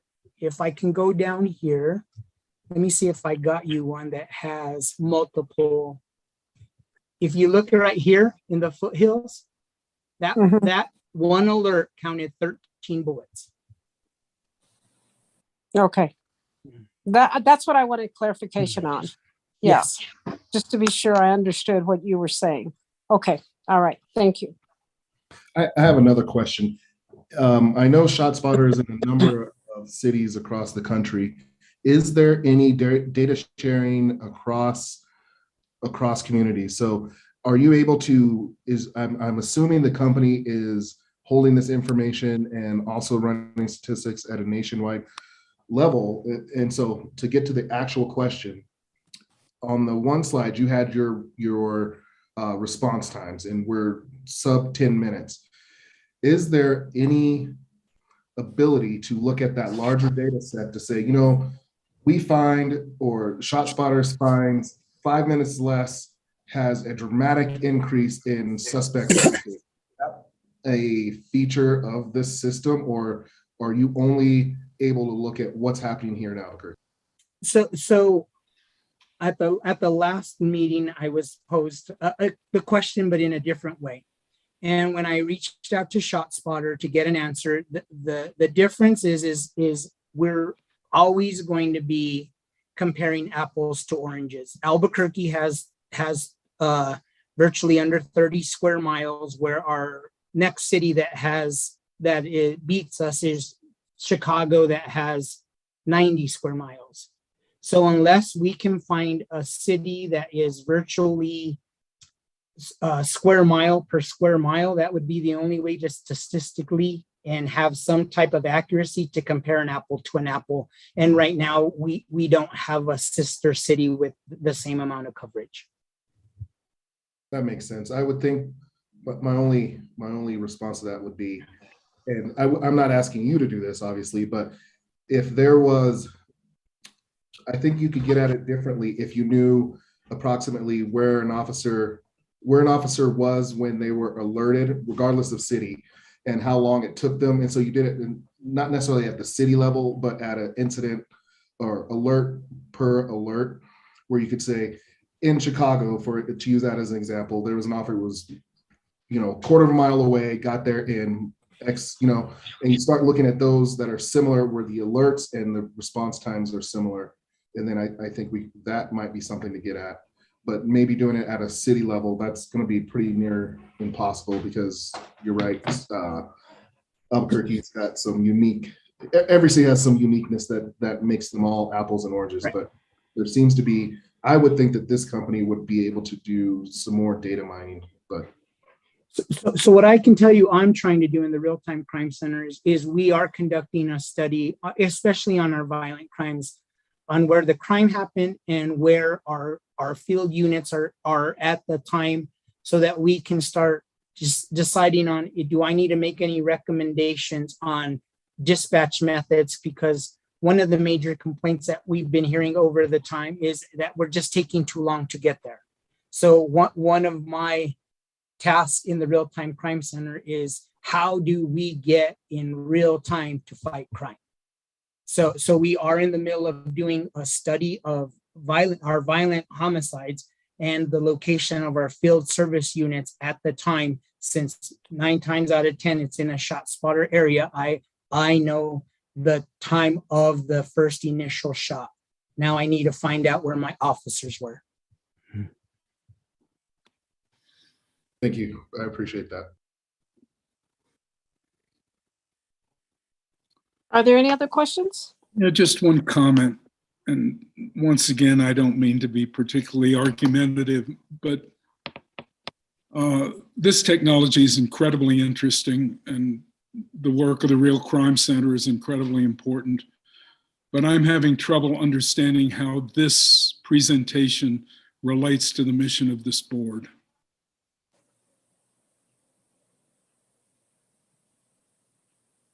And that's not for the presenter to answer exactly. I believe in the past, the previous chair had asked that the board be updated and kept updated on this ShotSpotter activation, because it does deal with serious use of force and officer involved shooting. I believe now, don't take that to the base. Shot spotter is not used for all officer-involved shootings particularly. Well, Unless no, it's an officer in trouble and it has to be responded to. So, My ma'am, question was- if I may, sir. Sure. So I'm asking this yeah. just out of curiosity more than anything else. But again, full transparency, we have the ability, and we do as 100%. Every time there is also an officer involved shooting, we are able to pull that incident as undiscriminatory shot spotter alert, and we turn that over to the multi-agency task force to make sure that everything lines up, because we are able to put that shot and when that bullet was fired down at an exact time. So we do contribute using shot spotter to officer involved shooting incident in a covered area. And I agree with that. And the reason I said I really didn't expect you to respond is that I still don't understand how that relates to this board's mission. Just a comment, I don't expect an answer. So Mike, I was thinking on the lines of what the commander said there towards the tail end of his presentation, which is that the number one complaint is the police officers are taking too long. And so I think that complaint is something this board should be listening to and getting some updates on, right? Like, and that's why maybe you agree or don't agree, I'm not sure, but looking at that average time of 10 minutes. I'm sorry, the number one complaint from the public was that the police were taking too long to respond. And so this gives us statistics on how long it's taking. It's taking on average about 10 minutes for the police to respond. And the question is, and maybe what the board needs to be asking are the questions like, why is it taking so long? Because if we are to represent the public and the public has a complaint about how long it's taking for the response, then maybe that's where this comes into play. Once again, Rashad, not to be argumentative, but I can't remember a single complaint that I've read in all of the investigations where the complaint was it took too long to respond. It's mostly behavioral issues. That's it's in fact 100% behavioral issues. I see your point. Member Wortel, if I could, I'd like to address your comment in two ways. Number one is just to state that the remit of this board is not limited to the complaints that we receive or to officer involved shootings. Under ordinance, more than half of the function of this board is review of APD policy. And that's really where the board's involvement or interest in ShotSpotter started. I'm not sure if I can attribute these reports to me, but I was one of the people having the conversations that led to receiving these reports. I'm going to be careful what I say here on the second point because I don't want to start a big long thing. I'm not going to word this so articulately that I expect APD to respond, but I do think it's important to note that ShotSpotter has a controversial history. There are credible accusations that the product is maybe not as accurate as the vendor claims, and the vendor has taken action to suppress independent research. So there's a bit of a world of controversy around APD's purchase of ShotSpotter. And at least a year or so ago, there was a concern that maybe the policy around it was lacking. There were even some questions about the acquisition process. It's a very sticky ball of tar. And I think that's why we're receiving these reports, is because I think myself and the chair at the time, we wanted to kind of figure out how, as an agency or as a board, we could be effective in both public oversight of the ShotSpotter program and in improving public confidence in it. I don't know that we have made progress towards that goal, but that was the goal. Maybe that's not a satisfying answer, but I think that's what I have. Just my interpretation. I have, in the ordinance and the CASA and anything that I've read, I've never seen acquisition as a responsibility of this particular board. I think the short answer is there's an SOP about it, so it's part of our responsibilities. Oh, that's interesting. I'll try to remember that. Okay. Are there any other questions? Commander Torres, was that the last slide that you had there? That was it. I would rather take our time having the conversation, and in closing, again, we at the Real Time Crime Center want to be an open book. We want to foster the trust through the community. So if giving you the raw data is something you want from us, we will show up and present it. And I believe, Commander, we only ask for it semi-annually, correct? Yes. Just twice a year. Okay. Yes. All right. Okay. And if you want me to alter the way I present it, I just sometimes, because of it's an acoustic listening device, the numbers are the only thing that are eye-catching. Let me make one thing clear. You made a great presentation. Well, I like the way that you're presenting it because I like to look at the different area commands. I often look at that as far as crime, dispatches. Is that where APD has the majority of their officers due to the statistics? So I appreciate the way that you've done it. All right. Well, thank you. I hope everybody has a great evening. I just have one more comment about the format of the presentation. When you present next, it would be nice if you had rolling totals. Rolling is the wrong word, but you have this for year to date, and if when you come back the next time, if you had this information plus, it right now, like let me give you an example. The response time is 9 minutes and 33 seconds. If you come back in 6 months or whatever it is, and it's up to 15 minutes, I won't remember that it was at 9. So if we have a way to kind of track what it was historically, or at least the session before, I think that'd be really helpful to see which way some of these statistics are. Okay, so what I can do is because I come twice a year, I can make this I can keep this presentation and add an updated one so we can compare apples to apples. That'd be great. That's kind of what I'm thinking. Okay.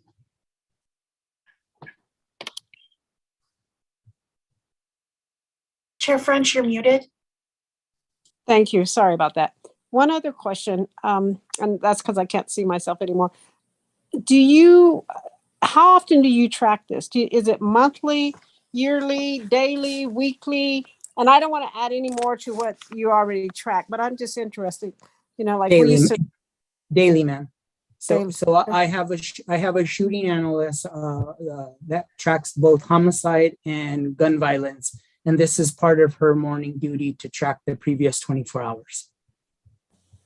And when you if you have to do a monthly, like I remember we always had to do monthly, do you do some type of comparisons to the same month last year or last month? Yeah.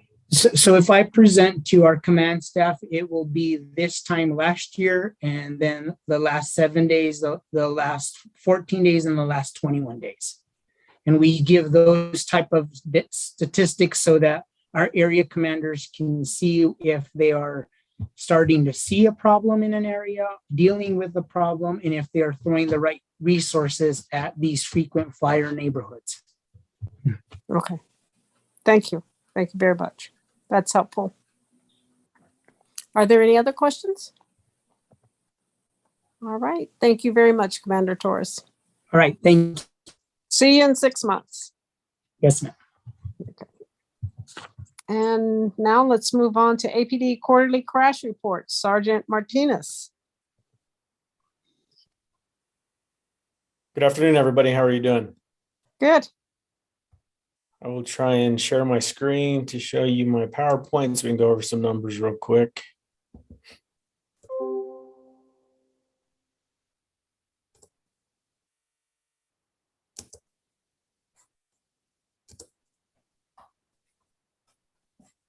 Did it come up, I hope? Yes, it did. Okay. See if I can get it to the right setting. Okay, obviously this is going to be the numbers from July 1st to September 30th, the first quarter. from Crash Review Board.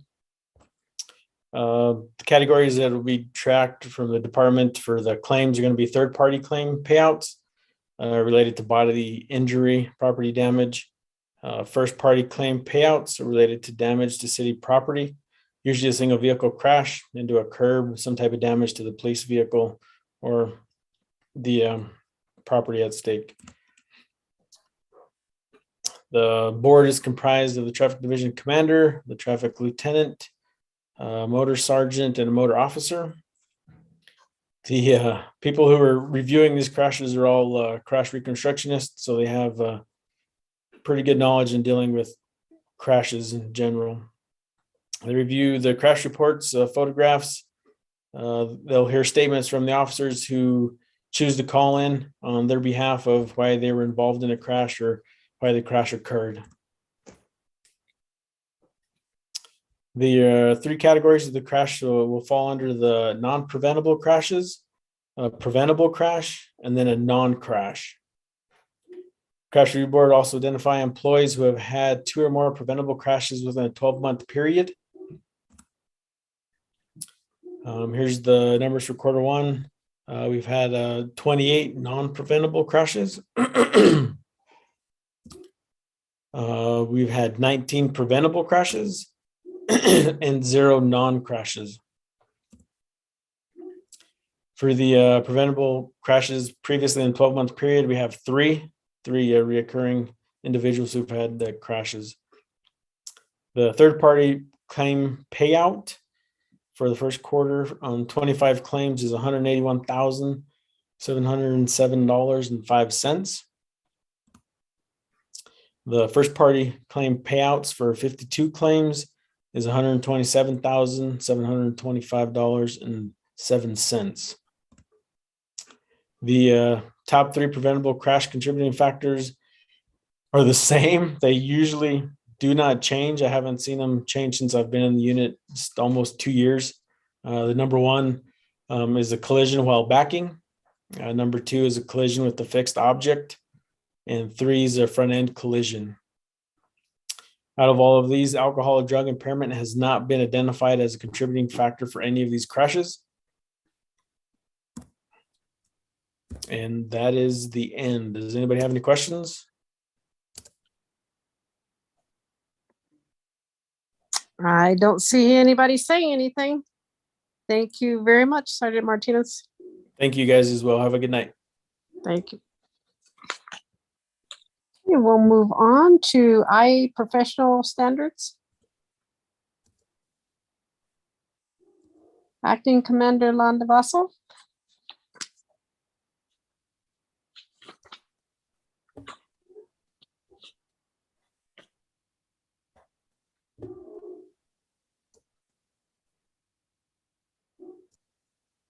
Sergeant Torres, I think we're still looking at your presentation.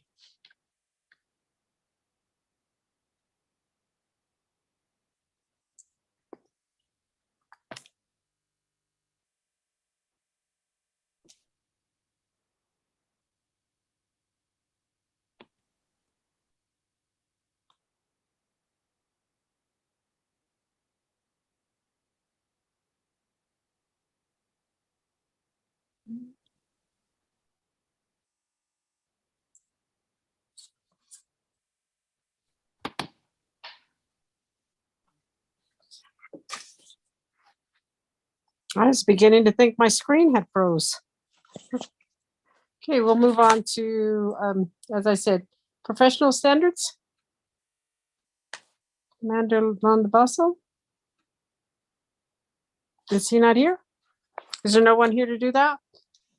I am Chair French. I am looking at the list. I am not seeing Commander Landavassel, but I don't know if anybody was here as a designee for him.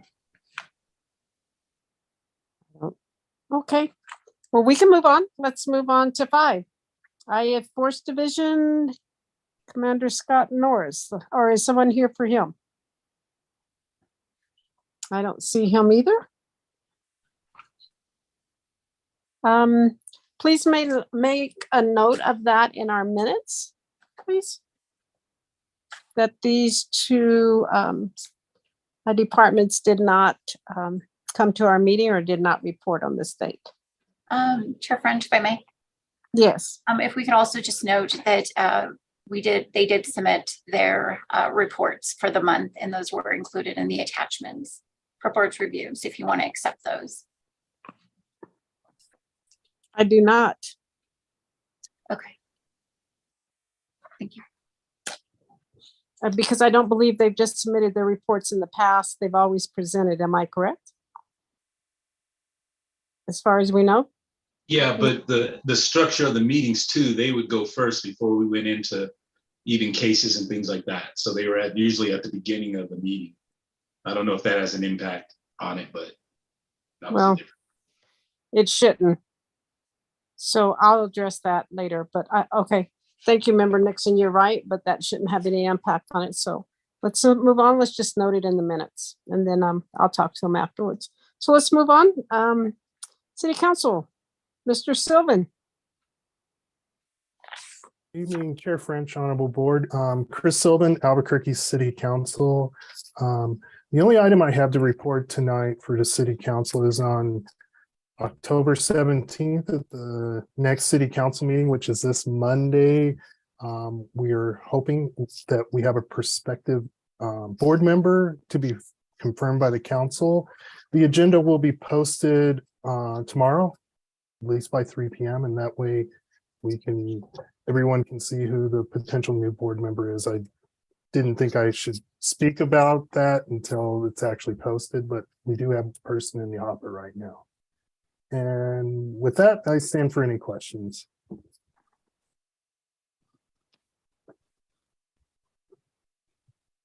I don't see any questions. So we'll move on to C, public safety. Once again, Chris.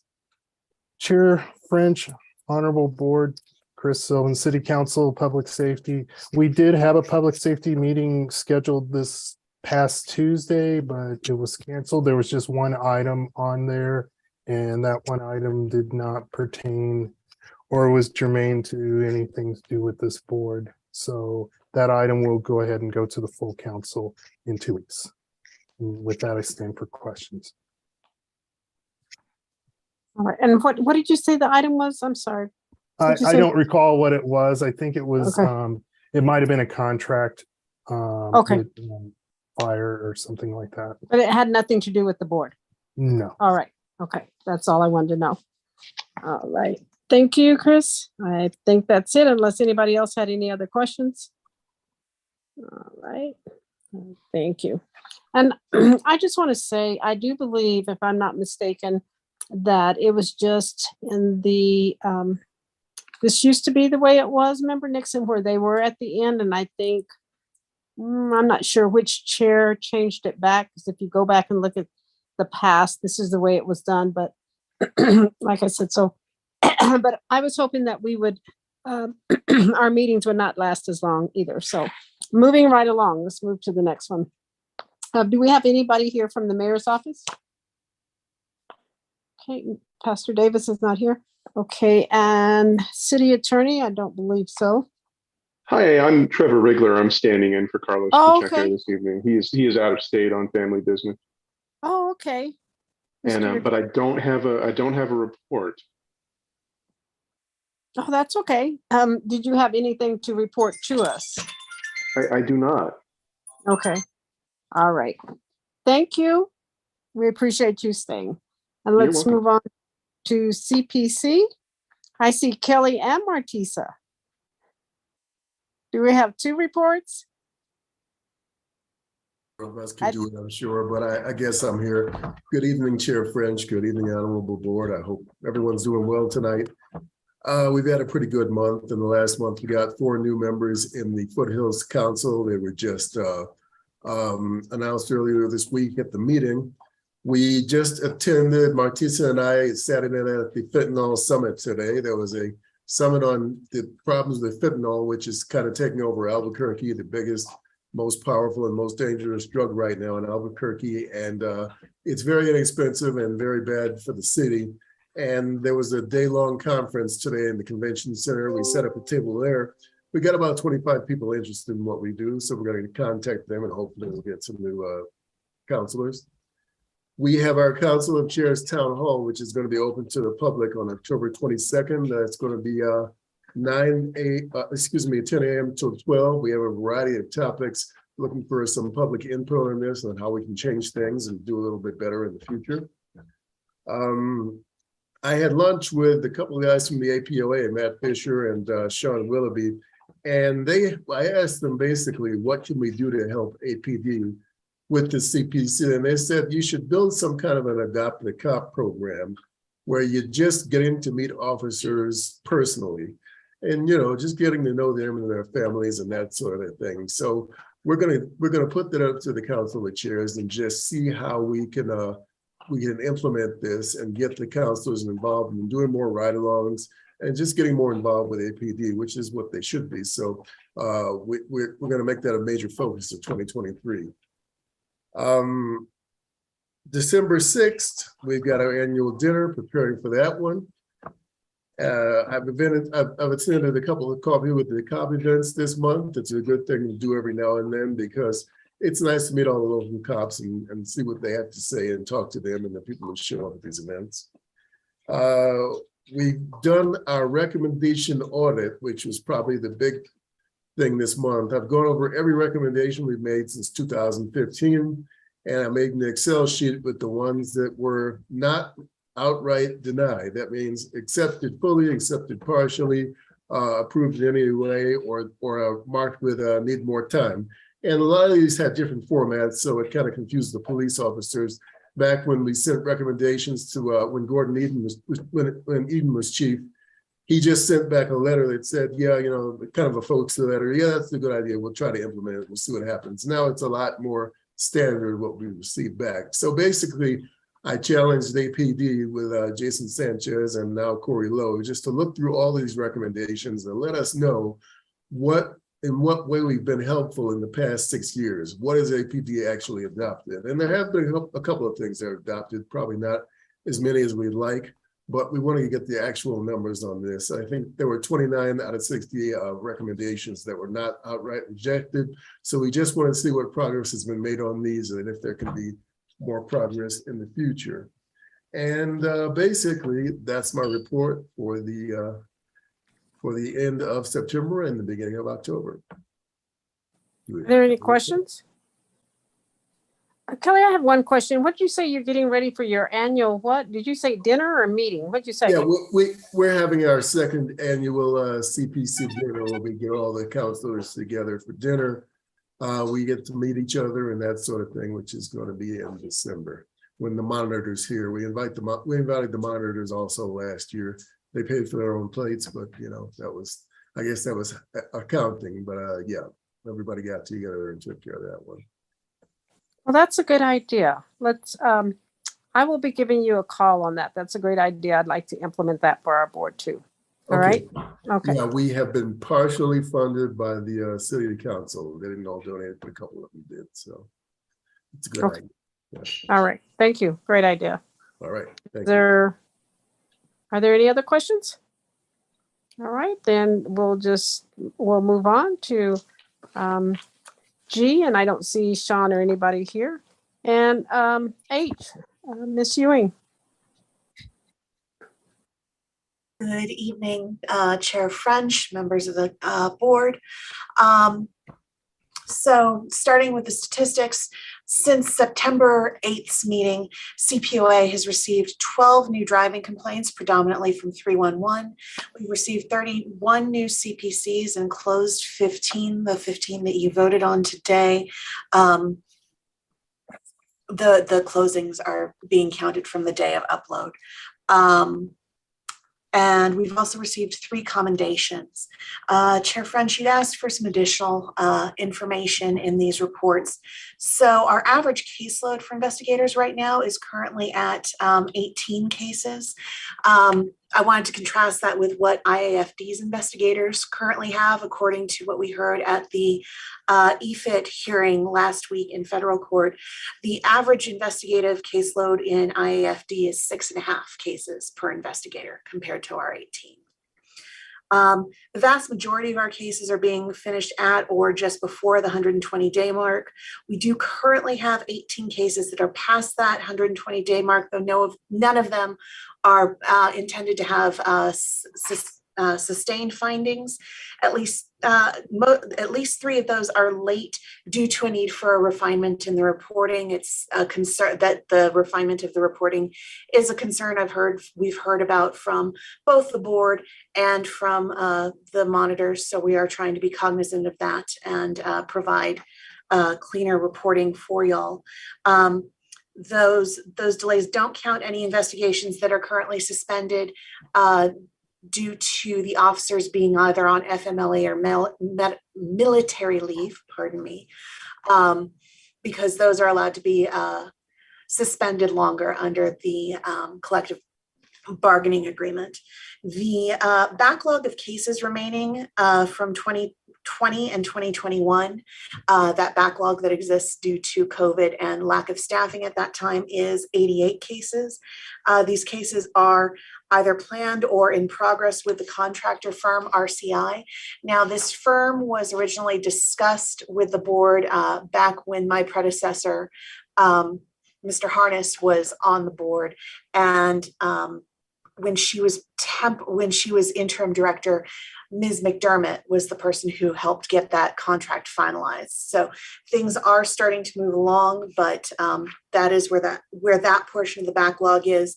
I'll get to the portion about the 3 protest cases that Chair French asked about last month in a few minutes. When you have a bad day, give up. Go home and sleep. I'm sorry. Okay. In response to Member Wartel's inquiry at the beginning of last month's meeting, Member Wartel asked about interviews being conducted with officers on the phone versus Zoom versus in person. Conducting interviews in person remains a particular challenge given our space requirements or our space limitations in this office. We have 3 offices for the investigators, of whom there are 6, and they remain on a rotation of who is in the office at a time, and they're usually doubled up in offices. However, we do our best to make sure that officer interviews are conducted via Zoom. The primary times that those interviews happen via phone as opposed to Zoom are either because the officer's having some sort of a technical difficulty and the Zoom isn't working properly, or the officer has a gap in their schedule. I'll give a recent example. There was an officer recently who was waiting to go on duty at Balloon Fiesta last week, who called in and said, "Hey, I've got time to do my interview now. Are y'all good to do that now? Or do we want to wait for the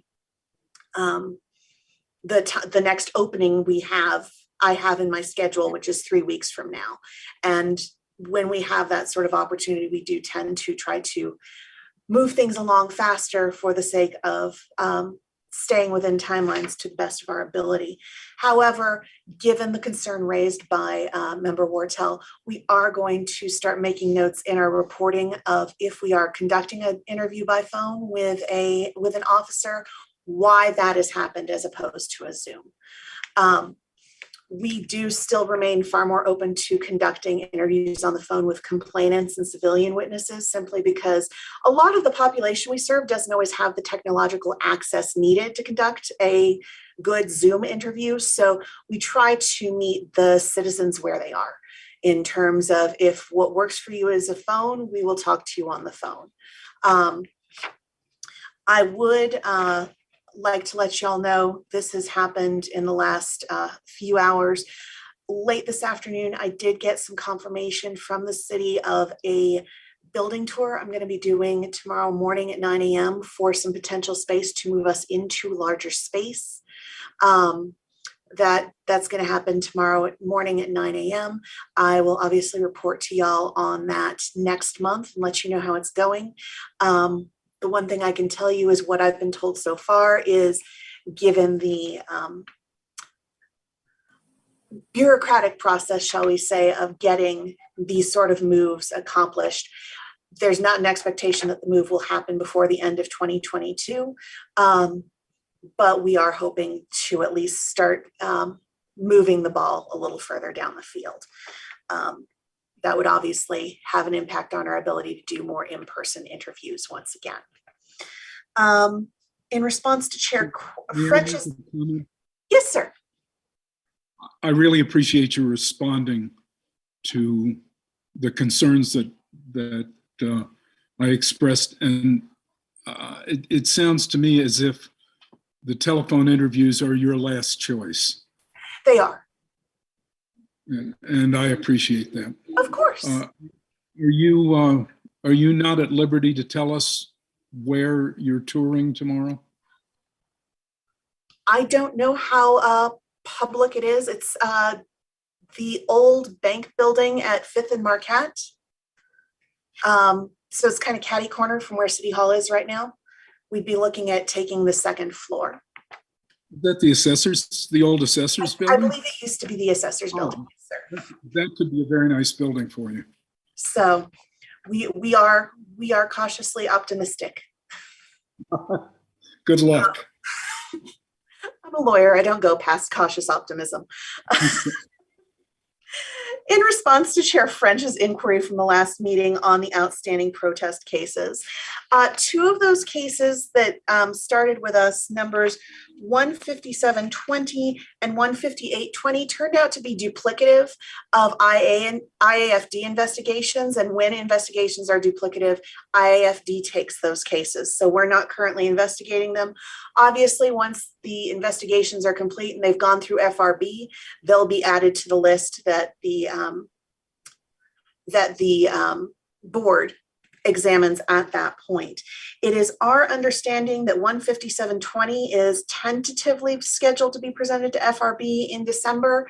There's no guarantee of that. I'm not sure exactly what the tentative scheduling depends on. 15820 is still part of that backlog that EFIT is, the secondary EFIT team is working its way through. So y'all know my understanding from the EFIT administrators is that the secondary EFIT team is basically triaged the backlog of 667 cases that they initially came in with. And at the very top of that list is the officer involved shootings. And then they'll move down in severity of situations from there. So I'm not entirely sure when or at what point they will get to that particular case, but I do know that they're still doing a lot of the officer involved shootings right now. Finally, case 15920 is still in process in our office, but it is my understanding the investigation is complete. We're finalizing a report, and I'm hoping that we'll have that to the board sometime in the fairly near future, now that we're a bit more staffed and things are calming down a little bit for the office. Finally, I've had some conversations with board members being interested in having business cards. I have a couple of examples as possibilities that the next time I sit down with Chair French for our regular one-on-one meetings to show her as possibilities, and we'll talk about those, but I am working on that process as well because I know that was important to many of you. If y'all aren't already aware, retired Judge Victor Valdez, he was on the Metro Court bench for a very long time, started work as the Superintendent of Police Reform on September 12th. When I've met with him personally, when I've heard him speak in public meetings, he's been very eager to meet with stakeholders and the amici in the case against the city. And he's been very ready, willing to meet with people. The board might want, I let him know that I certainly couldn't speak for the board, but I would let you guys know that if you were interested in having him speak, say at the November meeting, I would certainly work to facilitate making that happen. He's a lovely person. I think he'll do well in the job. And I think that you guys would probably enjoy hearing from him. Finally, just sort of a rundown of some of the primary next to last, not quite finally, some of the primary takeaways from last week's hearing in federal court on the EFIT quarterly report. Everybody agreed that things are going well with EFIT, and everybody's optimistic about their ability to hand control back to IAFD and to stop performing their investigations under EFIT supervision. Everybody's optimistic that that's going to happen in a timely manner. Similarly, they're very excited about the fact that the use of force data is trending in the right direction, both for overall uses of force in any given month and for the percentage of those uses of force that are found to be out of policy. When EFIT came in, on average, you were seeing about 50 uses of force per month, and about 10% of them were being seen out of policy.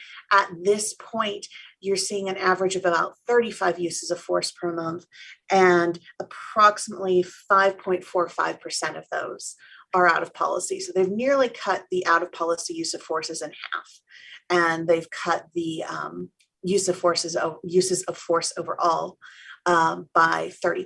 So things are definitely trending in the right direction, and everybody was very positive about that. This is Rashad. Yes, sir. How long has it been? You said it's been reduced. What's been the time frame that we're talking? EFIT started, if I recall correctly, in July of 2021. And one last question, then I'll let you. You've said it's been reduced from 10% to about 5.5%. Is there some target percentage we're looking for, or best, what we should expect for a city our size? The independent monitor was actually spoke on this, that the use of force that are out of policy are about what you might expect at this point for a city of our size. However, the consideration also has to be the context of the uses of force that are found out of policy. The DOJ's remit was about dealing with patterns and practices of behavior. So it remains important to keep an eye on trends of whether particular kinds of uses of force are out of policy and whatnot. But by and large, from what I recall, we were told that we're kind of at a point for what you would expect for our city, for a city of our size. Okay, thank you. Of course. Staffing at IAFD remains one of the biggest challenges to the long-term sustainability of the gains made under EFIT's supervision. But the department's working on remedying that issue in terms of all sorts of incentives to get people to join and stay in EFIT. I believe I went into a bit more detail in my summary to the board earlier this week. One of the things that was notable in the EFIT quarterly report was a significant number of flaws in IFD's use of the process narrative. But everybody from the DOJ to EFIT to the city were very quick to emphasize that problems with using the process narrative do not necessarily and frequently don't translate to problems with the end investigation and its results. The process narrative is basically a checklist and a training and teaching tool that was assembled by the city and EFIT and then approved by the DOJ and the independent monitor. It's meant to train IAFD to help them have a more consistent process for conducting its investigations. And a lot of the flaws that were being reported on were things like missing a step on a checklist or putting a name in the wrong place or not including a relevant phone number. But it didn't shake any confidence in the overall investigations. Finally, one of the final takeaways was that there was a lot of concern, particularly from the Amici and stakeholders when they spoke about the idea of the civilian investigators in IAFD potentially unionizing under APOA.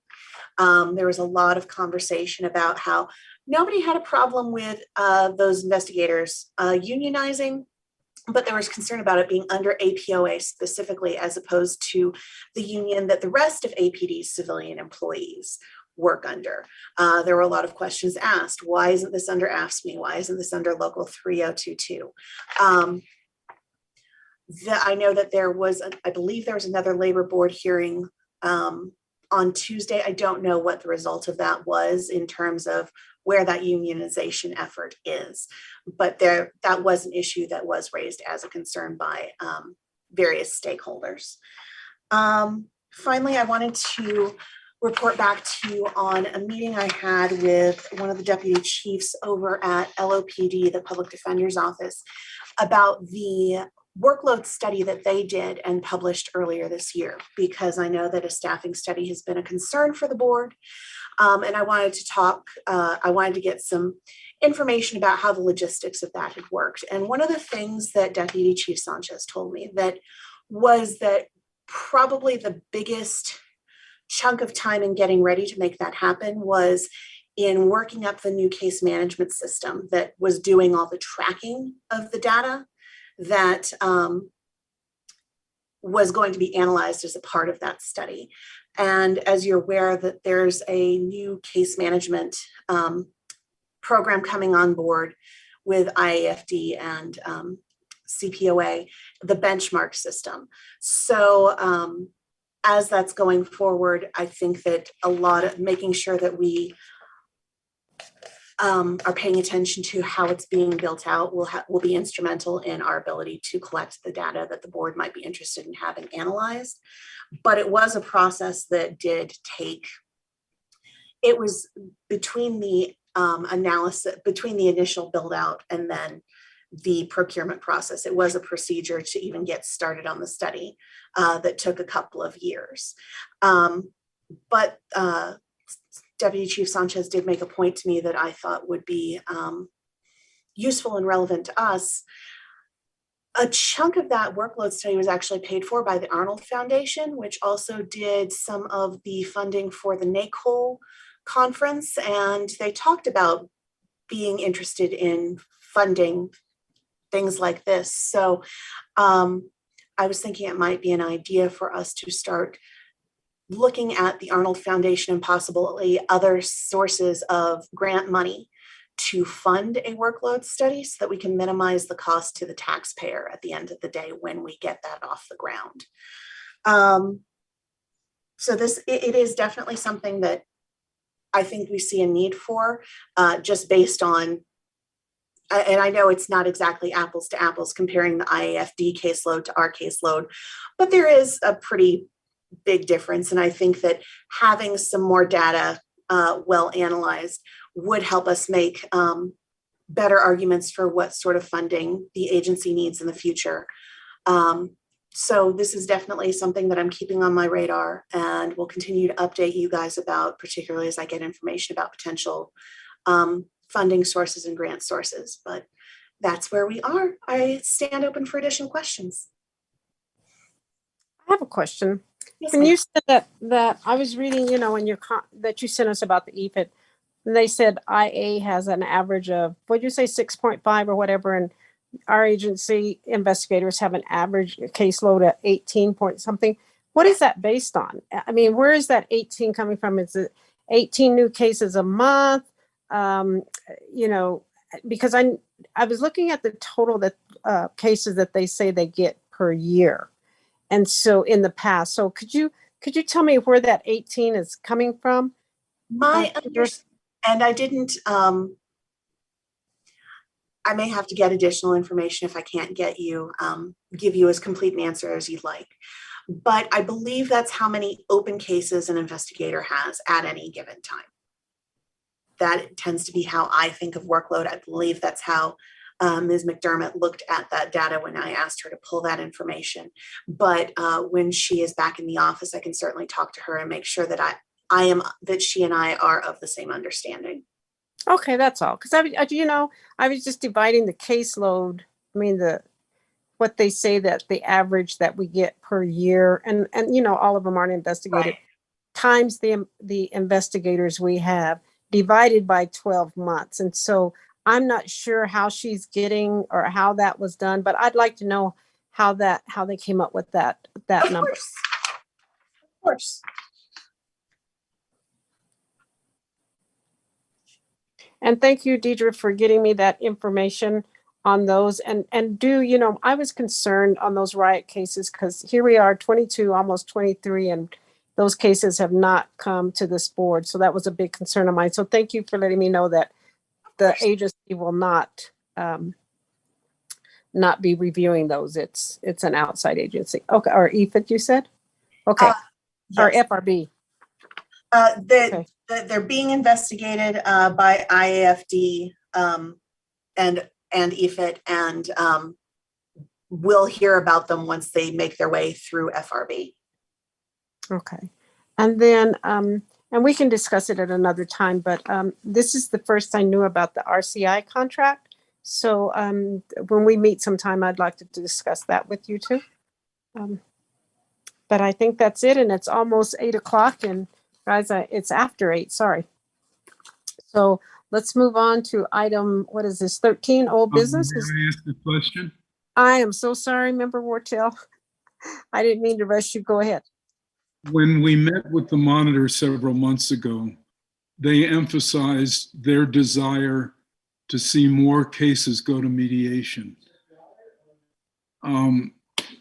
That made me a little bit uncomfortable because my reading of the cases that we've gotten is that almost to a person, the complainant says they're not interested in mediation. I don't know how you're ever going to control that. I'll be frank, Member Wartell, I'm not entirely sure how to control that either, or how to make a sales pitch for mediation. I can certainly look into, I can certainly see if I have any information about what people have said when rejecting mediation offers in the past about why, and if there's anything we can do to make that a more attractive option. But my understanding is both parties have to agree, both the officer and the citizen. And if either rejects it, there's nothing we can do. It's very hard to do. But the monitor's in a position where you need to be able to say something. I will bear that in mind and start looking into that more. Thank you for making the point. I appreciate it. Yes. Are there any other questions or comments? All right. Thank you, Director Ewing. Appreciate that. All that information. Good report. I appreciate it. And I'm glad to see that you're getting better office space. I know exactly what building you're talking about, and it's very nice. So let's keep our fingers crossed. So, okay, let's move on to old business. Is there any old business anyone would like to bring up? Any new business? All right, is there a motion to adjourn? So moved. I started telling everybody speak at once now. I have a motion and a second, all right? I thought we had agreed that we weren't going to vote on adjourning. Did we say that? Good. Meeting adjourned. Thank you very much. See everyone. Yep, bye. Thank you all. All righty. Bye. Thank you.